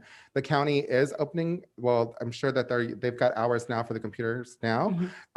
We give them, I think $15,000 is what I saw in the budget each fiscal year as well. But it's good to have the equipment, but I don't know if that's something that we necessarily signed up for. And I think it's unfair, to say the least, to put the burden on your staff. I think that it's very useful for the senior population to have access to that in the morning. So I'm not opposed to that. I would just like hearing back from you is for Hovhaness to probably take on some of that responsibility. And if LULAC's using the community center, then it would be a very nice gesture for them to continue to purchase paper and ink and the Wi-Fi. And then let's see how that goes for a little while, since we're just coming out of COVID. Those are my thoughts. Thank you. Thank you. Surprised? No. The ice rink, loved it. Slippery as heck with that water, even though it's not real ice. Boy, 30 minutes, you can twist both ankles in, trust me. I don't know if it's realistic to do the real ice. I think we looked at it in the past with the HCA. I believe it was 50 plus just for that. But it wouldn't hurt to find out. I mean, newer technologies, why not? If we can find a place to do it, I'd love to do it. And I think you pointed out, I think with a little more effort, we can probably round up more sponsors. Yes. I always believe sponsors are the key to everything, and you know this, Mhm. but sponsors lead to more participation from the public and more buy-in, and that's why we're here. So, people aren't saying we have nothing to do. Well, did you try this? Well, no. Did you try this? No. Why not? Because I didn't know about it. It's like, well, everyone's talking about it, so let's really push this to get more of the. And I find a lot of companies found this year with the high school scholarship program. So many more people were donating scholarships, and it makes the kids feel good. It's like, look, this community cares about you. And there's a lot of companies that just didn't know where to give money to. And I think we can start seeing that change, especially now coming out of COVID. So I think the sponsorship will help offset some of these programs. If we can find an ice rink and it's within reason and we can get those sponsors, I say definitely to go for it, to give our community a bang. Definitely need the canopy. Definitely need the canopy. Yes. Because it was, like I said, it was terrible that we lost so many days to the bad weather. The community center, the computers, volunteers, I do agree with Mr. Burns on this. I think if something's being offered there, we need to make sure it's there. And if we're going to provide the internet service, we need to make sure it's there. If that's LULAC, they're willing to sponsor it and help give us money to offset some of those things. Mr. City Manager? Well, I'm going to interject a little bit because I'm reading Paul's eyes. The concern was when at the beginning of this program, a great program, I'm not saying anything, is that somebody else was providing the internet, was responsible for the computers because the IS Information System Department did not have the staffing or the time to go through and figure out what was wrong with the internet, what was wrong with the computers. So it's the only thing I'm kind of throwing out is that I see his concerns over there. There's more costs involved, right? If I may add to that, Council, it's also, more of a security risk also. So currently the system it's on its own. It's not connected to the city network. I'd rather have it that way. We have enough, challenges trying to keep the system secure as it is. My understanding was LULAC and Hovhaness were going to support the system, put it together. I wasn't even aware that recreation staff were actually putting so much time into kind of managing the computer area. What happens if there's a printer problem, if there's a computer that doesn't connect, an issue with the Wi-Fi, these times after hours during the weekends or whatever, there's only two of us that would even be able to handle that, and we're already overtaxed. Yeah, and I want to make sure I'm clear on something. Definitely do not want that system onto the city system. Correct. Yes. Absolutely not. My point was just making sure that if there's a system that people are expecting to use, that it actually is working and functioning. Available. Hovenius is a very important part of this conversation. Their ability to get grant money is there too, and we should be working really with Hovenius more than anything else. Okay. My point was basically, if somebody wants to sponsor, they can kick in the money that way, but that we need to have a stable system, meaning internet system, not on our city system, but separate, available and working. And if they were going to support it and put it together, they should be there to support it and put it together, not rely on, Yeah, well, if and they have a problem, they're going to call us. We're going to go in. We don't know this what's is the going on. point Vice Mayor Resendez is making. It's like if they're offering the facility, they need to really start helping. But again, I've always found that when my mother-in-law was living here with us, she absolutely loved going there and spending her afternoons there. And now she's, as most grandmothers now are pros at Facebook, nonstop messages from them. But they love the socialization, people spending time together, and I'm sure they work with this. I think at the end of the day, how do we work better with Hovenius primary to see what they're going to do? Have computers that are obviously there working, but it does not mean something goes down and we run over and fix it. If one computer goes down, 2 or 3, we'll deal with it as we can, but not something where we're. But even managing it during the Well, this times is that why they're the there. volunteers are a critical part of this. Right, they're a critical part to be there to answer questions for, Yeah. how do I log on? I can't connect to here to there, so that recreation staff doesn't get stuck with that burden. And this is going back to Hovenius part of this whole deal, because that's what Hovenius is there for. So again, it's that partnership with Hovenius has been there for a long time, but putting that together to see if it functions better, and if it doesn't, well then we have to change course, and then you'd be correct. They can go back to services at the library or somewhere where somebody's there. Okay. We also, in the beginning, we did have some troubleshooting issues, and that's where LULAC kind of came in. They do have an IT person that was able to help us over the phone, and some of our staff was able to work with them and get it fixed. But that was the nice thing, because we didn't have to always call on Paul and Eric to, come and help us out with this troubleshooting issue. They were able to service, or we would, AT&T is the provider, so they would be able to help us over the phone too. And it's something where we were able to help and fix, but we just felt like the city kind of took on a lot of that burden, and it being recreation staff taking it on. So again, my recommendation again would be step back, have that conversation with Hovenius. If LULAC was involved like this, have that conversation with them, making sure they understand the program was put together through them, for them. And if it's not going to work, what role do we play here? Okay. So we have to be clear about it. Prior to today's meeting, I did have that conversation with Hovenius, and they're kind of strapped for staff also. They're in a similar position as us, and they don't have anyone, and they don't feel like where they refer to their staff as older. So they don't feel like they would be able to assist someone. We do have kind of a younger generation where that's how they grew up on the computers. So that's where we were able to step in, but Can we, in this circumstance, and I hear what more of the stories coming out here, would it be better to donate those computers over to the library, let them take it from there, if they do have the. that would be a conversation I'd have with LULAC. Do we know how many computers the library does have? I don't know what the numbers are now. Does anyone know? I don't know. I could find out. Yeah, because that's what I was thinking of earlier. That was my question. I forgot.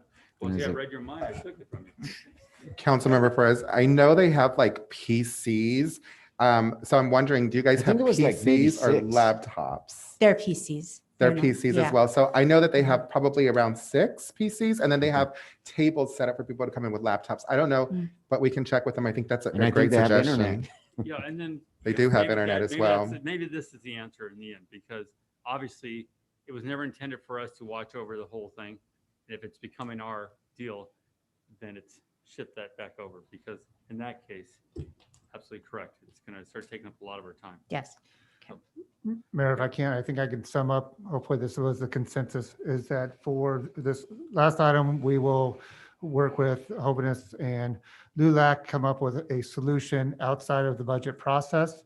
And then for the skating rink, we'll look at it as a net of whatever, once we break out titanium racing and the ice rink, the amount that we budget for the ice rink, we will come up with a net, and hopefully that includes the actual ice if we can get the sponsors. Yeah, and I just want to be clear, I'm supporting your proposal here. I think the question is just mainly what more would it cost for actual ice? Correct. If it's just so we know, and then we could decide as a council whether to go for that or not. Okay. Other than that, it's just a matter of finding sponsors and helping offset the cost of this. Correct. Let's just say it's gonna, for the rink and the canopy, it's 30,000 for what we had last time.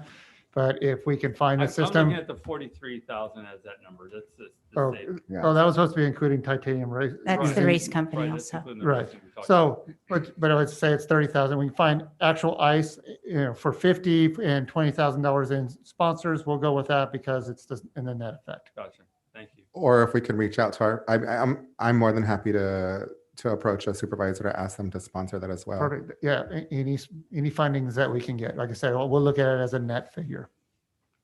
Thank you. Speaking of staffing, Mhm. so you're a supervisor. Yes. Isn't there a manager also? Or a I'll defer department? that to Tina and I have had that conversation. It's a positive one for Tina. Oh, okay. Thank you. Okay. We're going to keep moving through this. Mr. Burns, you're next. Thank you, on. Mayor. Thank you. This is what I see. This is what happens when you're up on the big screen. You're the center of attention here. Go ahead. Yeah, one final thought or comment or question of the city manager regarding the community center. I would just hope that we're going to try and get local contractors to do the work that we're budgeting $100,000 for to deal with the kitchen, the grease trap, ventilation, plumbing, and the restrooms. Yes, definitely. Our maintenance staff has plenty of work to do out there between all of the different landscaping areas, parks that we've improved. They are quite busy. So this would be bid out. And I mean, I can't guarantee it'd be local, but we would definitely invite local contractors to bid on it. Thank you. I appreciate that. That's good news. City manager, not tonight, but maybe for the second meeting in June, if possible, I would like to see us maybe talk more about what you've determined American Rescue Plan dollars can be used for. I heard you mention it in answering a question for Councilmember Perez, and I'd like to have a more comprehensive understanding, but I don't want to take up the council's time or the people that are participating in today's meeting. So I would also like to know, what is a community services director? It's a vague term for me. I'm not familiar. You referenced creative position. Oh, sorry. Basically a public works director. Okay, thank you. It's a fancy title for him. Oh, I liked it. So what do we actually need an airport director as opposed to an airport manager? I know that you say that we've got one person serving in that role now, but I'm wondering if a manager's position would serve us equally as well, and if not, why? I would have to look at it. That was the positions that we've had available in the past and had job specs set up for it. So that was the main reason. Okay, all right. And then I noticed that you're eliminating a code enforcement supervisor. So where currently is code enforcement housed and who supervises them? Currently. Currently, they are in community development, and Abraham Prado is supervising them right now. So that, and then, sorry, what, I thought it was a two-part question. No, I think you've got it there. So, and how many code enforcement officers do we currently have for our city? We have two currently. Okay. How many other employees does Mr. Prado supervise? I'll have him come up. I'm trying to do the math real quick, but he'll be a lot quicker. Thank you, Mr. Mayor, members of the City Council. Abraham Prado, and Development Services Planning Manager, Interim Director. Currently, Councilmember Tim, we have various departments within Development Services. We have building, we have planning, and planning we have 3 planners, and then we have 1 Development Services technician, so that's 4. In engineering, we have 2 assistant engineers. So that brings it up to 6. And then we also have the services of Kimberly Horn, who helps us with engineering services. Then in regards to the building department, we contract with 4 Leaf. And 4 Leaf has currently 2 permit technicians, 1 building official, and between 5+ inspectors. And then we have code enforcement, which we have Anna and Desiree. And so there's 2 there. And then we also have cannabis inspection. We have a cannabis affairs department, and that's Maria. We have 1 there. And then we also have housing. That's Jamila Sakah. Jamila Sakah spends part of her time in planning in Hollister, and then the other part in the county as well. And you have an open senior position, senior planner, open. Yeah, we have a senior planner. I had correct. I was serving as planning manager. I'm serving as still a planning manager, but also interim director at this time. Thank you, Mr. Prado. I'm wondering, Mayor and the council members and city manager, my understanding of the ideal span of control or supervision is somewhere between 4 and 7. I lost track after the building safety element was mentioned, but it seems like it's far greater than 7. And I don't know how much Mr. Prado supervises the building people, recognizing that they're a contract agency. But I'm not so sure that it's wise to have the code enforcement folks supervise with so many other people, because we all know that they do some very technical work. We also know that they are in a regulatory and sometimes enforcement capacity, and I think they need closer, more direct supervision. And so I would support either, hiring or promoting somebody to a supervisor position and backfilling that personally, based on the fact that our city is going to continue to grow. And so I have my concerns about that. And so the other question I have is, in relation for Mr. Prado, is my understanding that we outsource our building safety work to, I believe it's 4 Leaf, and I'm not sure. I didn't see the actual price for that we're contracting for, but again, I think by now everybody knows I prefer not using consultants, and I prefer doing the work ourselves wherever and wherever possible. But I know that 4 Leaf has worked for us for a number of years. I want to say probably 4 Leaf and other companies that have served in that role for probably 10 to 15 years. And so I'm curious what the overall cost is, because at some point I'd like to get back to a conversation of bringing that back in-house.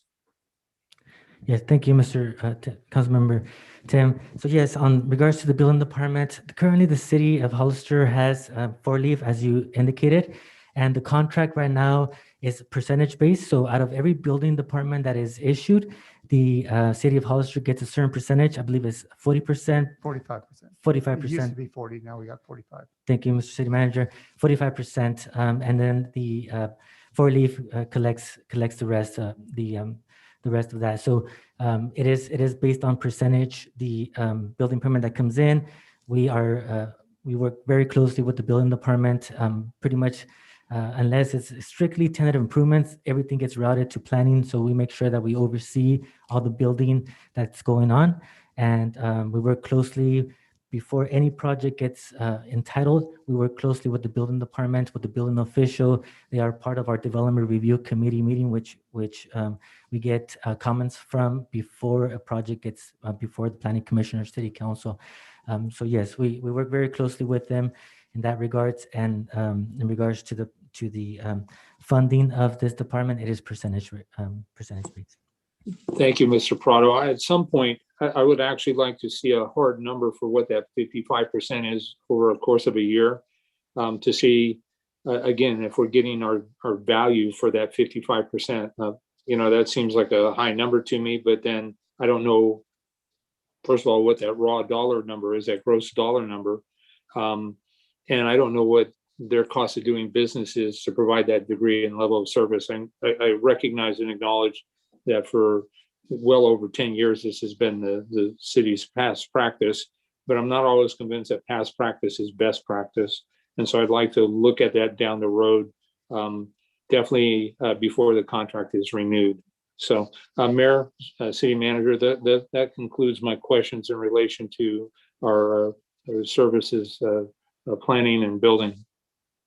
Mayor, can I comment to that also? Thank you, sir. Go ahead, sir. So Councilmember Burns, I agree with you. Past practices, not best practices.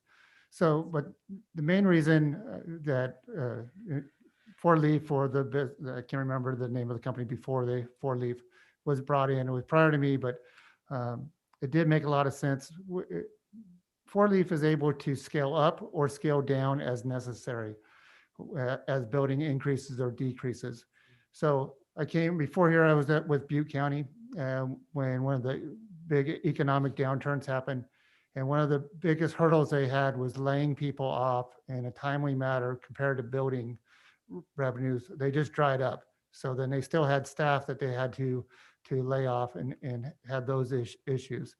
We don't have those issues with Four Leaf. They, like I say, they staff up as necessary or can move staff to other locations as necessary. Understood. I would just like more, more numbers, but I don't necessarily disagree. I actually lived through the layoff in 2004, I think it was, with the city officer. So I have personal experience in that regard. And so I'd just like to get more clarity in that regards. We can definitely bring those numbers back to you, or and do it at a study session. And sorry, I didn't mean to bring up a triggering event in your life. I survived. So, yeah. Mr. Resendez, do you have a comment, question? Sure, a couple of quick questions. I'm going to backtrack. Mr. City Manager, do we own the community center building? I'm just curious. Yes, we do. Okay, perfect. Just because we've got a major investment as far as our kitchen going on in there, and I want to ensure that we actually own that building, because I know we are applying for a grant to possibly build a new rec center. Is that correct? Or did we not get that? Yeah, we're still waiting on the grant Okay. information on that one. A quick clarification, this isn't Hoveness own part of that building or something? No, they just rent from us for a really great price. But they did in addition, or is that what happened there? I remember hearing, That was confused. before- I remember hearing a story they added on to that building. I didn't know if they, meaning we, the city, and they took the space. Or I'm curious about that. Anybody that's been here for longer than me, 12 years. Tina, wake up. The question was the rec building. Hoveness is part of that building. Do they own any part of that building, or when that thing was remodeled or addition was added, was that on their dime or ours? That was a grant through Hoveness. And after a certain amount of years, it became the city's. Okay. And it's now owned by the city. Okay. And Thank you. Ms. Garza, since you're up here, do you know the status of the grant? I'm probably going a little bit off topic, for the recreation center out. The Prop 68 grant? Yes. We have not heard anything Okay. yet. Yeah, that's in July, August. Okay, Mhm. good news. And then if I can just go on, I do agree with Councilmember Burns as far as the airport position. Unless we do an extensive recruitment process and we get somebody who's highly qualified to maximize the usage and the revenue of that airport, then I would agree with Councilmember Burns that we should keep it at an airport manager position as far and not a director position at this time. The housing, what does our contract look like with the housing employee? Because I know we share that contract with the county. That's correct. We pay part of the salary there. I would have to look into that, unless you know that off the top of your head, Brett. But yeah, I know that we do share it, and so we'd have to look into that and see. In my past experience being here this many years, I don't know if that's as beneficial to the city as it is to the county. So I would like to revisit that contract and see if they could take it over, to be quite frank with you. I'd like to see the details of that and to revisit it. Let's see, code enforcement officers. We've kind of bounced around with the code enforcement, right? I think they're at the fire department. I think they're just bouncing around. So I agree with Councilmember Burns. We need to find them a permanent home and a home that's more fit or for them. And possibly Councilmember Burns has some ideas. I don't know if the PD is the correct spot for them, but I'd like to get that situated. So as I'm understanding, we do not currently have a code enforcement supervisor. It's not vacant. I mean, it's vacant. It is vacant, but we have 2 officers Yes. instead of a officer and a supervisor. Got it. I support the filling of a supervisor under Mr. Prado in his direction for his department. If we can continue, Councilmember Burns, to have everybody else housed there aside from housing, if we can revisit that, and code enforcement, if it's better to move him over to the PD, I'm not sure, but I would definitely support filling his position. Or we've got it open. Are we planning on filling it or what's? Yes, we are. Okay, perfect. And that would help to offset some of your Correct. responsibilities, so to speak, right? Right. And I think that's all I have as far as that goes. Thank you so much. Mr. Mayor, if I may? Yes, sir. Thank you. Thank you, Councilmember Resendez, for that. Definitely will provide you with provide the council with the contract in regards to the housing. And I do want to say that even though it is partially in the city of Hollister, partially in the county, the majority of the, from what I'm told from the housing coordinator, the majority of the work is actually in the city due to the fact that there's more housing, even though there's currently, it appears that under construction, there's more in the county at this time.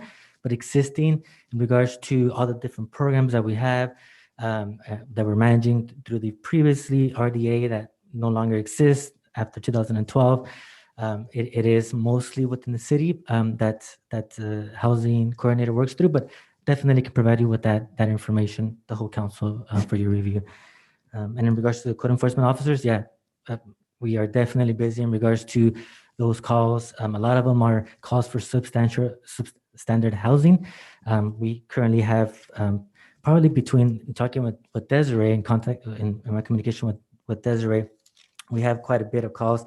Those are probably some of the most of the calls that we do get. We get overall we get anywhere from 20 to 35 calls a week. Substandard housing loan between 5 and 15 a week. Currently, we have about 50 that are active. And all we want to do is just make sure that it's safe for people to reside. And so, yeah, it's quite a bit for two officers. And like Chief Reynosa was saying right now, a lot of the calls that they currently do have right now is responding to COVID cases in regards to making sure everything is being in compliance. That's been taking a lot of their time recently, kind of taking them away from the other regular duties that they do have. But definitely would be helpful to get those filled. Thank you. Your question? I was just going to say, I'm sorry, that I think it makes sense if we're going to create that police officer position for code enforcement. Why are we going to have them in 2 different departments? They should work more closely aligned. So it makes sense to me. Thank you. Thank you. I do have for me, my comment on code enforcement. I've always felt they're part of that front line, and I've always thought we were understaffed in that department because I think a good, strong code enforcement division and Mr. Burns, I'm going to lean on you here for, again, your expertise. Really ends up taking pressure off a lot of different areas of the city, police department, fire department, because when they catch things early on, it doesn't escalate to that bigger problem. We know sometimes when there's illegal housing going on, we know the results of it from either the police department or the fire department receiving calls, or more tragic incidents happen, and then the neighbors. So I really like to see that additional person that is focused in on, and Chief, you kind of mentioned this with the idea of with the pickup truck and some of the homeless issues and some of the other issues, neighborhood issues, because that other important role is that role of taking care of the bigger issues within substandard housing, or some of the other pieces that you just mentioned. And that takes focus. But the bigger part of that is making sure that we follow through on a nuisance property. We went through those with the attorney several years back to make sure that we don't just let them sit there for years and years and years. If we move on to the issue or the complaint, that is followed through and it's completed, so it can be closed out and settlement happens. Either they're going to fix it or they're out. So that we have to really be aware of that and have that person that's focused in on that. But I do think having the other person to handle a lot of these other situations, if we get ahead of it and we're following through, we could make a larger impact. And I think Chief's probably hearing enough of this right now with the fireworks, for an example. By the way, we need to have that conversation next. We need to make sure that that person is out there handling those specific issues as far as code enforcement. So I'm more in favor, and Mr. Burns, please jump in, with your expertise on code enforcement. But I think it's one of those that really ends up taking a lot of pressure off some of the other agencies. Absolutely. I agree with the manager as far as the airport goes. The housing person, I agree with Mr. I've been pretty frustrated. We talked, I think a couple of years back, or a year and a half at least, about the affordable housing segment of it, and it just never happened. And it's, part of our role here is not to manage staff, but when we're working together and we're setting down a policy decision or moving forward, we shouldn't have to be going back and what's happening with this, and oh yeah, well we'll take care of it. That should not be happening. And unfortunately, that's exactly what has happened. In the meantime, our residents have not been able to participate in some affordable housing programs because there's none really there for them, because it was delayed, and hundreds of potential units that could have been affordable have been lost because of this. And it's just really, really a shame. And I think we have to change how this works, because I'm not satisfied with how this has been handled at all. So those would be my comments on this segment. Mr. Mayor, if I may. Yes, sir. So in regards to that, we will be having a special meeting on the 22nd in regards to the PlaceWorks and the City of Hollister's and the GPAC's work on the general plan update in regards to the policy for our general plan update. We'll be addressing all the different policies in regards to the general plan. The housing element, we currently have a certified housing element, which is great. But we will be working on a new housing element separately, but we still will be addressing the policy implementations for the affordable housing requirements, inclusionary zoning used in terms as well. So we will be talking about that as well coming up this month. If I can, Mr. Mayor. Go ahead, sir. Thank you. I think the point that I was trying to make, and what I might have heard the mayor echo as well, is that sometimes, even though the brunt of the work is here within the city, I feel like some of the county's positions are being lobbied for more than the city's positions. We've had these conversations years ago. And yes, it's getting taken care of through the GPAC, but I think we should be a little bit more proactive, and we should have been a little bit more proactive in that sense, because I think that's what the citizens are asking for, and it's our job to produce those results. Very Thank well. you. Thank you. All right. Mayor Velazquez. Go ahead, sir. Thanks. With regard to your comments about code enforcement, I would welcome the opportunity to work with our chief of police, our community development director, and the city manager collaboratively. I've seen code enforcement work when I was in Monterey County, where the county sheriff's office had code enforcement officers that do specifically what Chief Reynoso suggested that these CSO2s would. And Monterey County also had it in what was called the Resource Management Agency, which is more like our community development planning and building. And so, different communities have different models. I would absolutely agree 100% with you that code enforcement consistently in our state they're absolutely public safety or public safety people. They're just not necessarily always first responders. And so I think that once we understand better what the needs of our community are, I think our city manager can absolutely rely on the chief and our community development director to come to what's best for our citizens. And I'd like to be part of that. And I'd like to liaison. It actually works pretty well for me since I'm the council liaison with the police department, the fire department, and our planning and development department as well. Okay. Thank you, Council Member Burns, because that's what I was going to, as part of my summary, it was hopefully that Councilmember Burns would be available. I'd like to pull from people that have knowledge in this. That's kind of like Mayor with you with the solar stuff in the past. It's always nice to have somebody that has some experience in that. For the budget, between the police department or where code enforcement currently is, it's all in the general fund. It would just be moving the bodies accordingly. So it's not going to change the overall dollar figures. So if you're okay with that, the housing coordinator, I would ask that this would be also another one outside the budget process because it's a contract. It's not going to happen within the 30 days, but we will work on that one. And hopefully that would be. I think what I've heard tonight is a lot of sharing of really good ideas. Correct. I don't really hear so much changing your budget. And I Correct. think at the very beginning, I was highly impressed the way you laid this thing out. And I think that's what I'm hearing from the other council members. So Okay. I think this is a really good discussion in those terms that we're not so much changing the budget right now, but we're identifying ideas and areas that we need to work on Perfect. after we do get through this budget. Okay. Oh, and then we'll look at an airport manager instead of director. Yeah. Okay. All right. Mr. Burns, did that complete your list, sir? I'm close, Mayor. I'm close. I'm down to 2.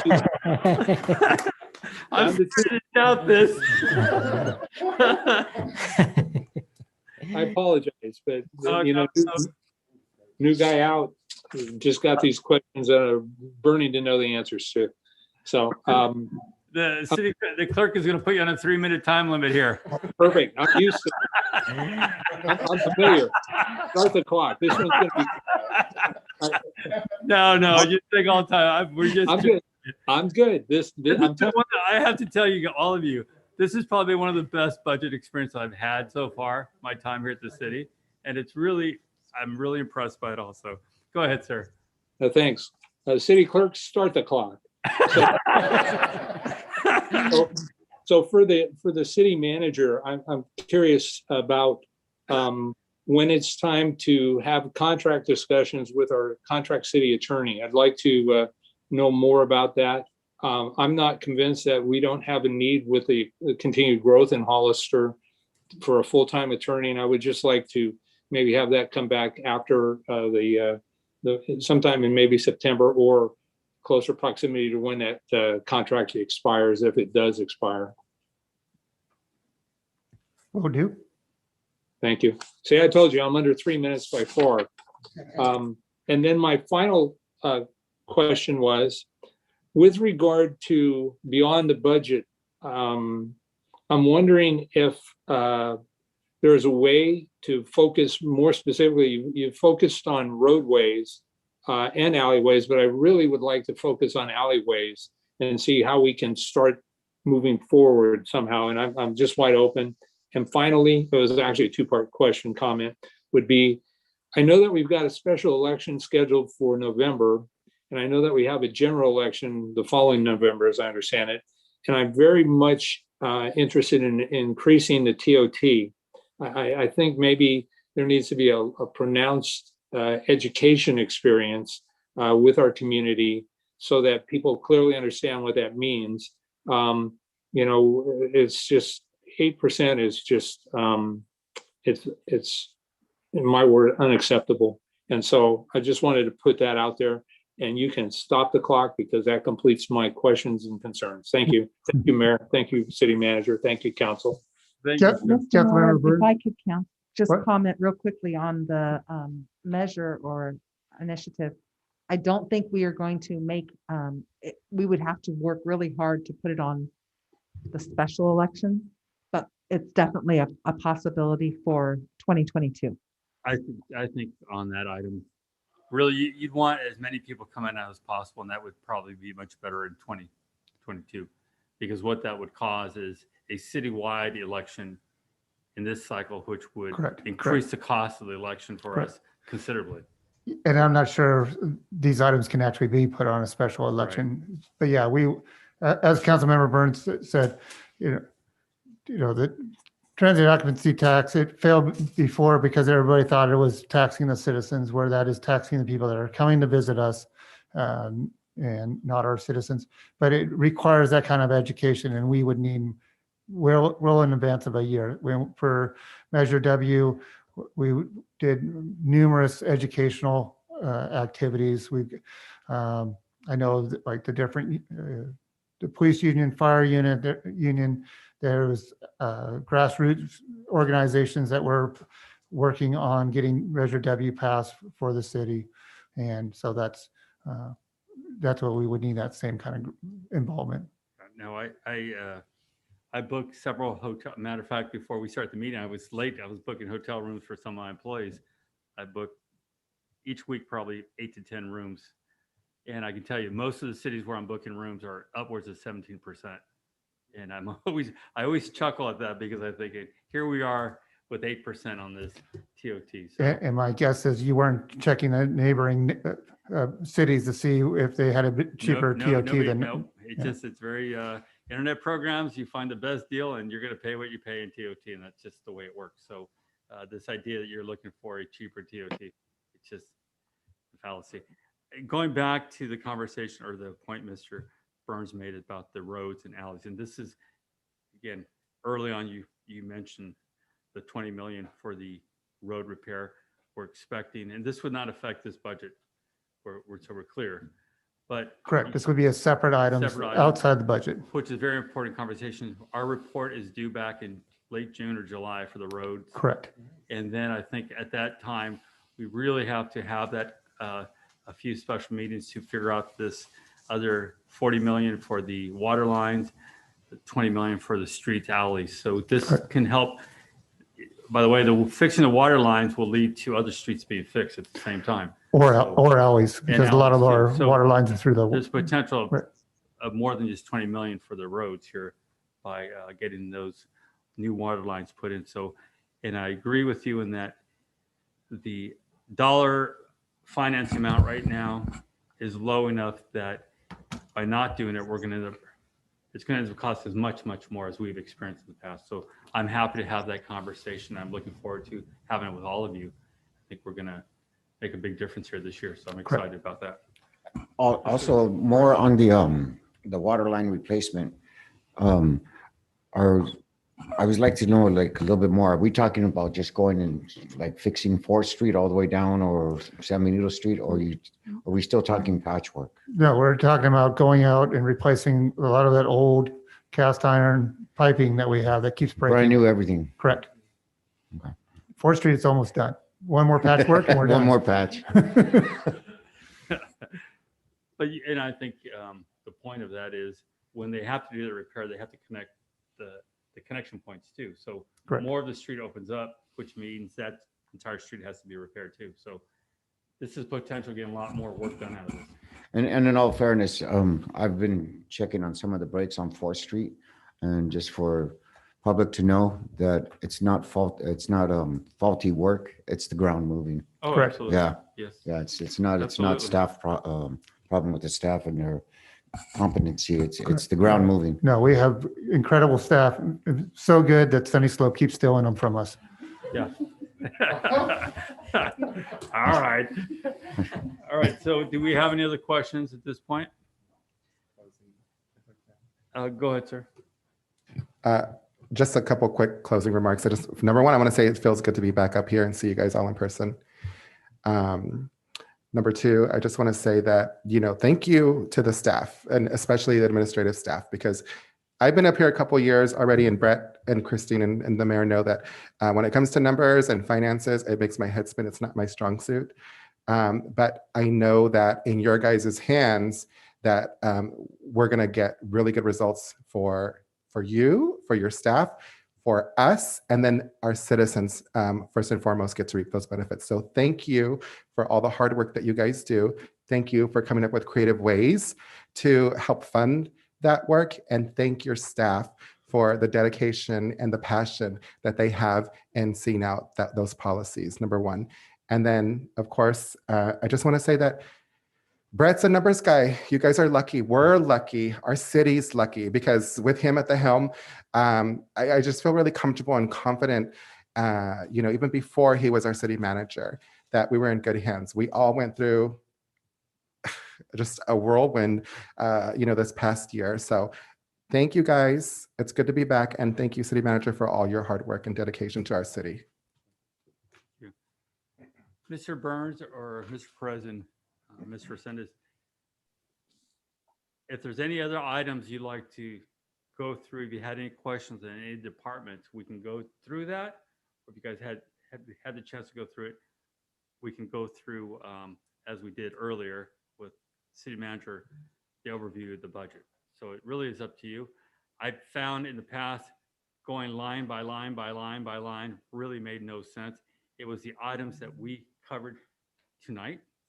And I can tell you, again, looking at what I saw tonight, this would probably be one of the biggest years the city has ever had in transforming itself and getting things repaired. So this is a big year, and I'm excited about what I saw tonight. But again, if anyone has questions or any of the departments want to point anything out, that's why we're here tonight. If not, we can move on to the approval of the budget.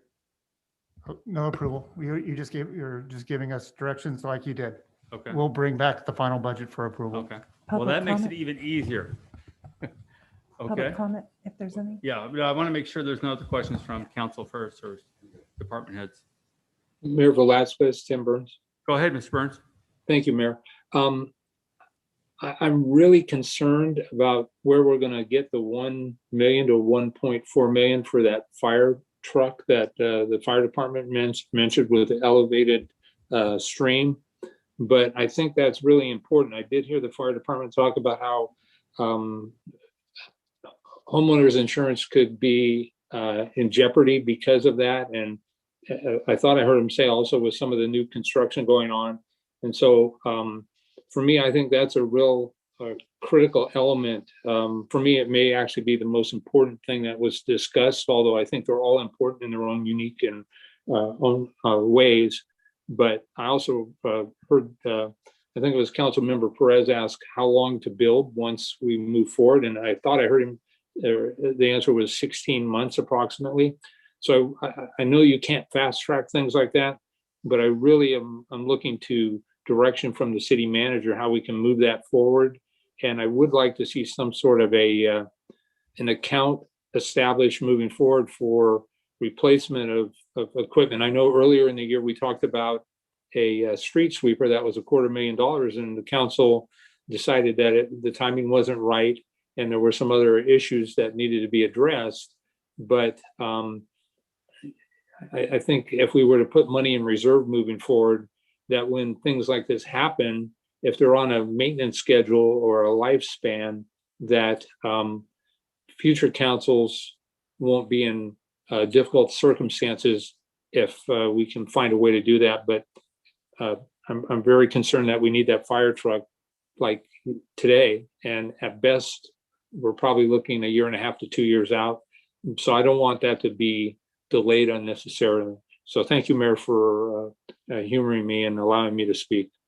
Thank you, sir. And I think your conversation is about a sinking fund, and we've talked about that in the past too. What I can recommend is that we could bring to council, because it's not going to, I mean, it's going to be probably a year at the earliest, unless we find a demonstration model, is we have, sorry, we have other fire vehicles coming and we have them under a lease. And what we could do with this one to get things started is go ahead, bring the approval to do a lease for that truck also, so that we can get that started. Right. And like I say, it'll be approved now, and at least get things started, and then for budget, it will be part of the next year's budget. But like you said, we need to get it started. Yeah, absolutely. And that's what I was going to say. We can go through the program we had, and more importantly, make sure the county, we Correct. get that 5.5 from the county to. Correct. Well, I mean, to get it started, we'll bring it at full price and full lease, but we will definitely try to get other funds from other agencies or whoever we can. But Absolutely. like I say, we'll bring, so there's no sticker shock. We will bring the full price on that item. Yes, sir. Okay. If there's no other questions, comments from council, we'll go ahead and go to public comment. I have no speakers, Mr. Mayor. Okay. Just being dramatic, aren't you? Yeah, I will The say. most important one, Yeah, like the budget. I think when Councilmember Perez was one of his first days, I go, you will see when we do the budget, probably the most important thing for this city, nobody shows up. Yeah. It's standard. Right now. But the minute you walk out, you will be blamed. So it's the way this works. But I want to again thank everyone, as Ms. Rosenda says, all the department heads. You guys have been, the way we got through this pandemic is really amazing, and all of you made that all happen. And again, city manager, the work you did with this budget this year, so extremely impressed by this that I'm very happy. So with that, is there you have your direction? Want to make sure we're clear on that. Is there a motion to adjourn? So moved, Mr. Mayor. Is there a second? Second. Is motion second? We have to do a roll call vote because we still have one on Zoom. Councilmember Burns, Yes, please. Councilmember Perez, Yes. Vice Mayor Resendez, Aye. Mayor Velasquez. Aye. Motion passes 4-0. Before we do close up, turn off the cameras. It is good to be back, but I'm back because now my entire family has been vaccinated, and we are waiting for my daughter, who is in the 12 to 15 range. So please, everyone, get your families vaccinated, get yourself vaccinated. This is how we've turned this pandemic around, and let's get back to our normal lives. Thank you all. Good night. Mayor Velasquez? Yes, is the meeting on Thursday now canceled because we're where we need to be? Okay, great. Thanks. I just didn't want to miss an opportunity to talk. You have a free night now. Woohoo. Thank you all. Good night.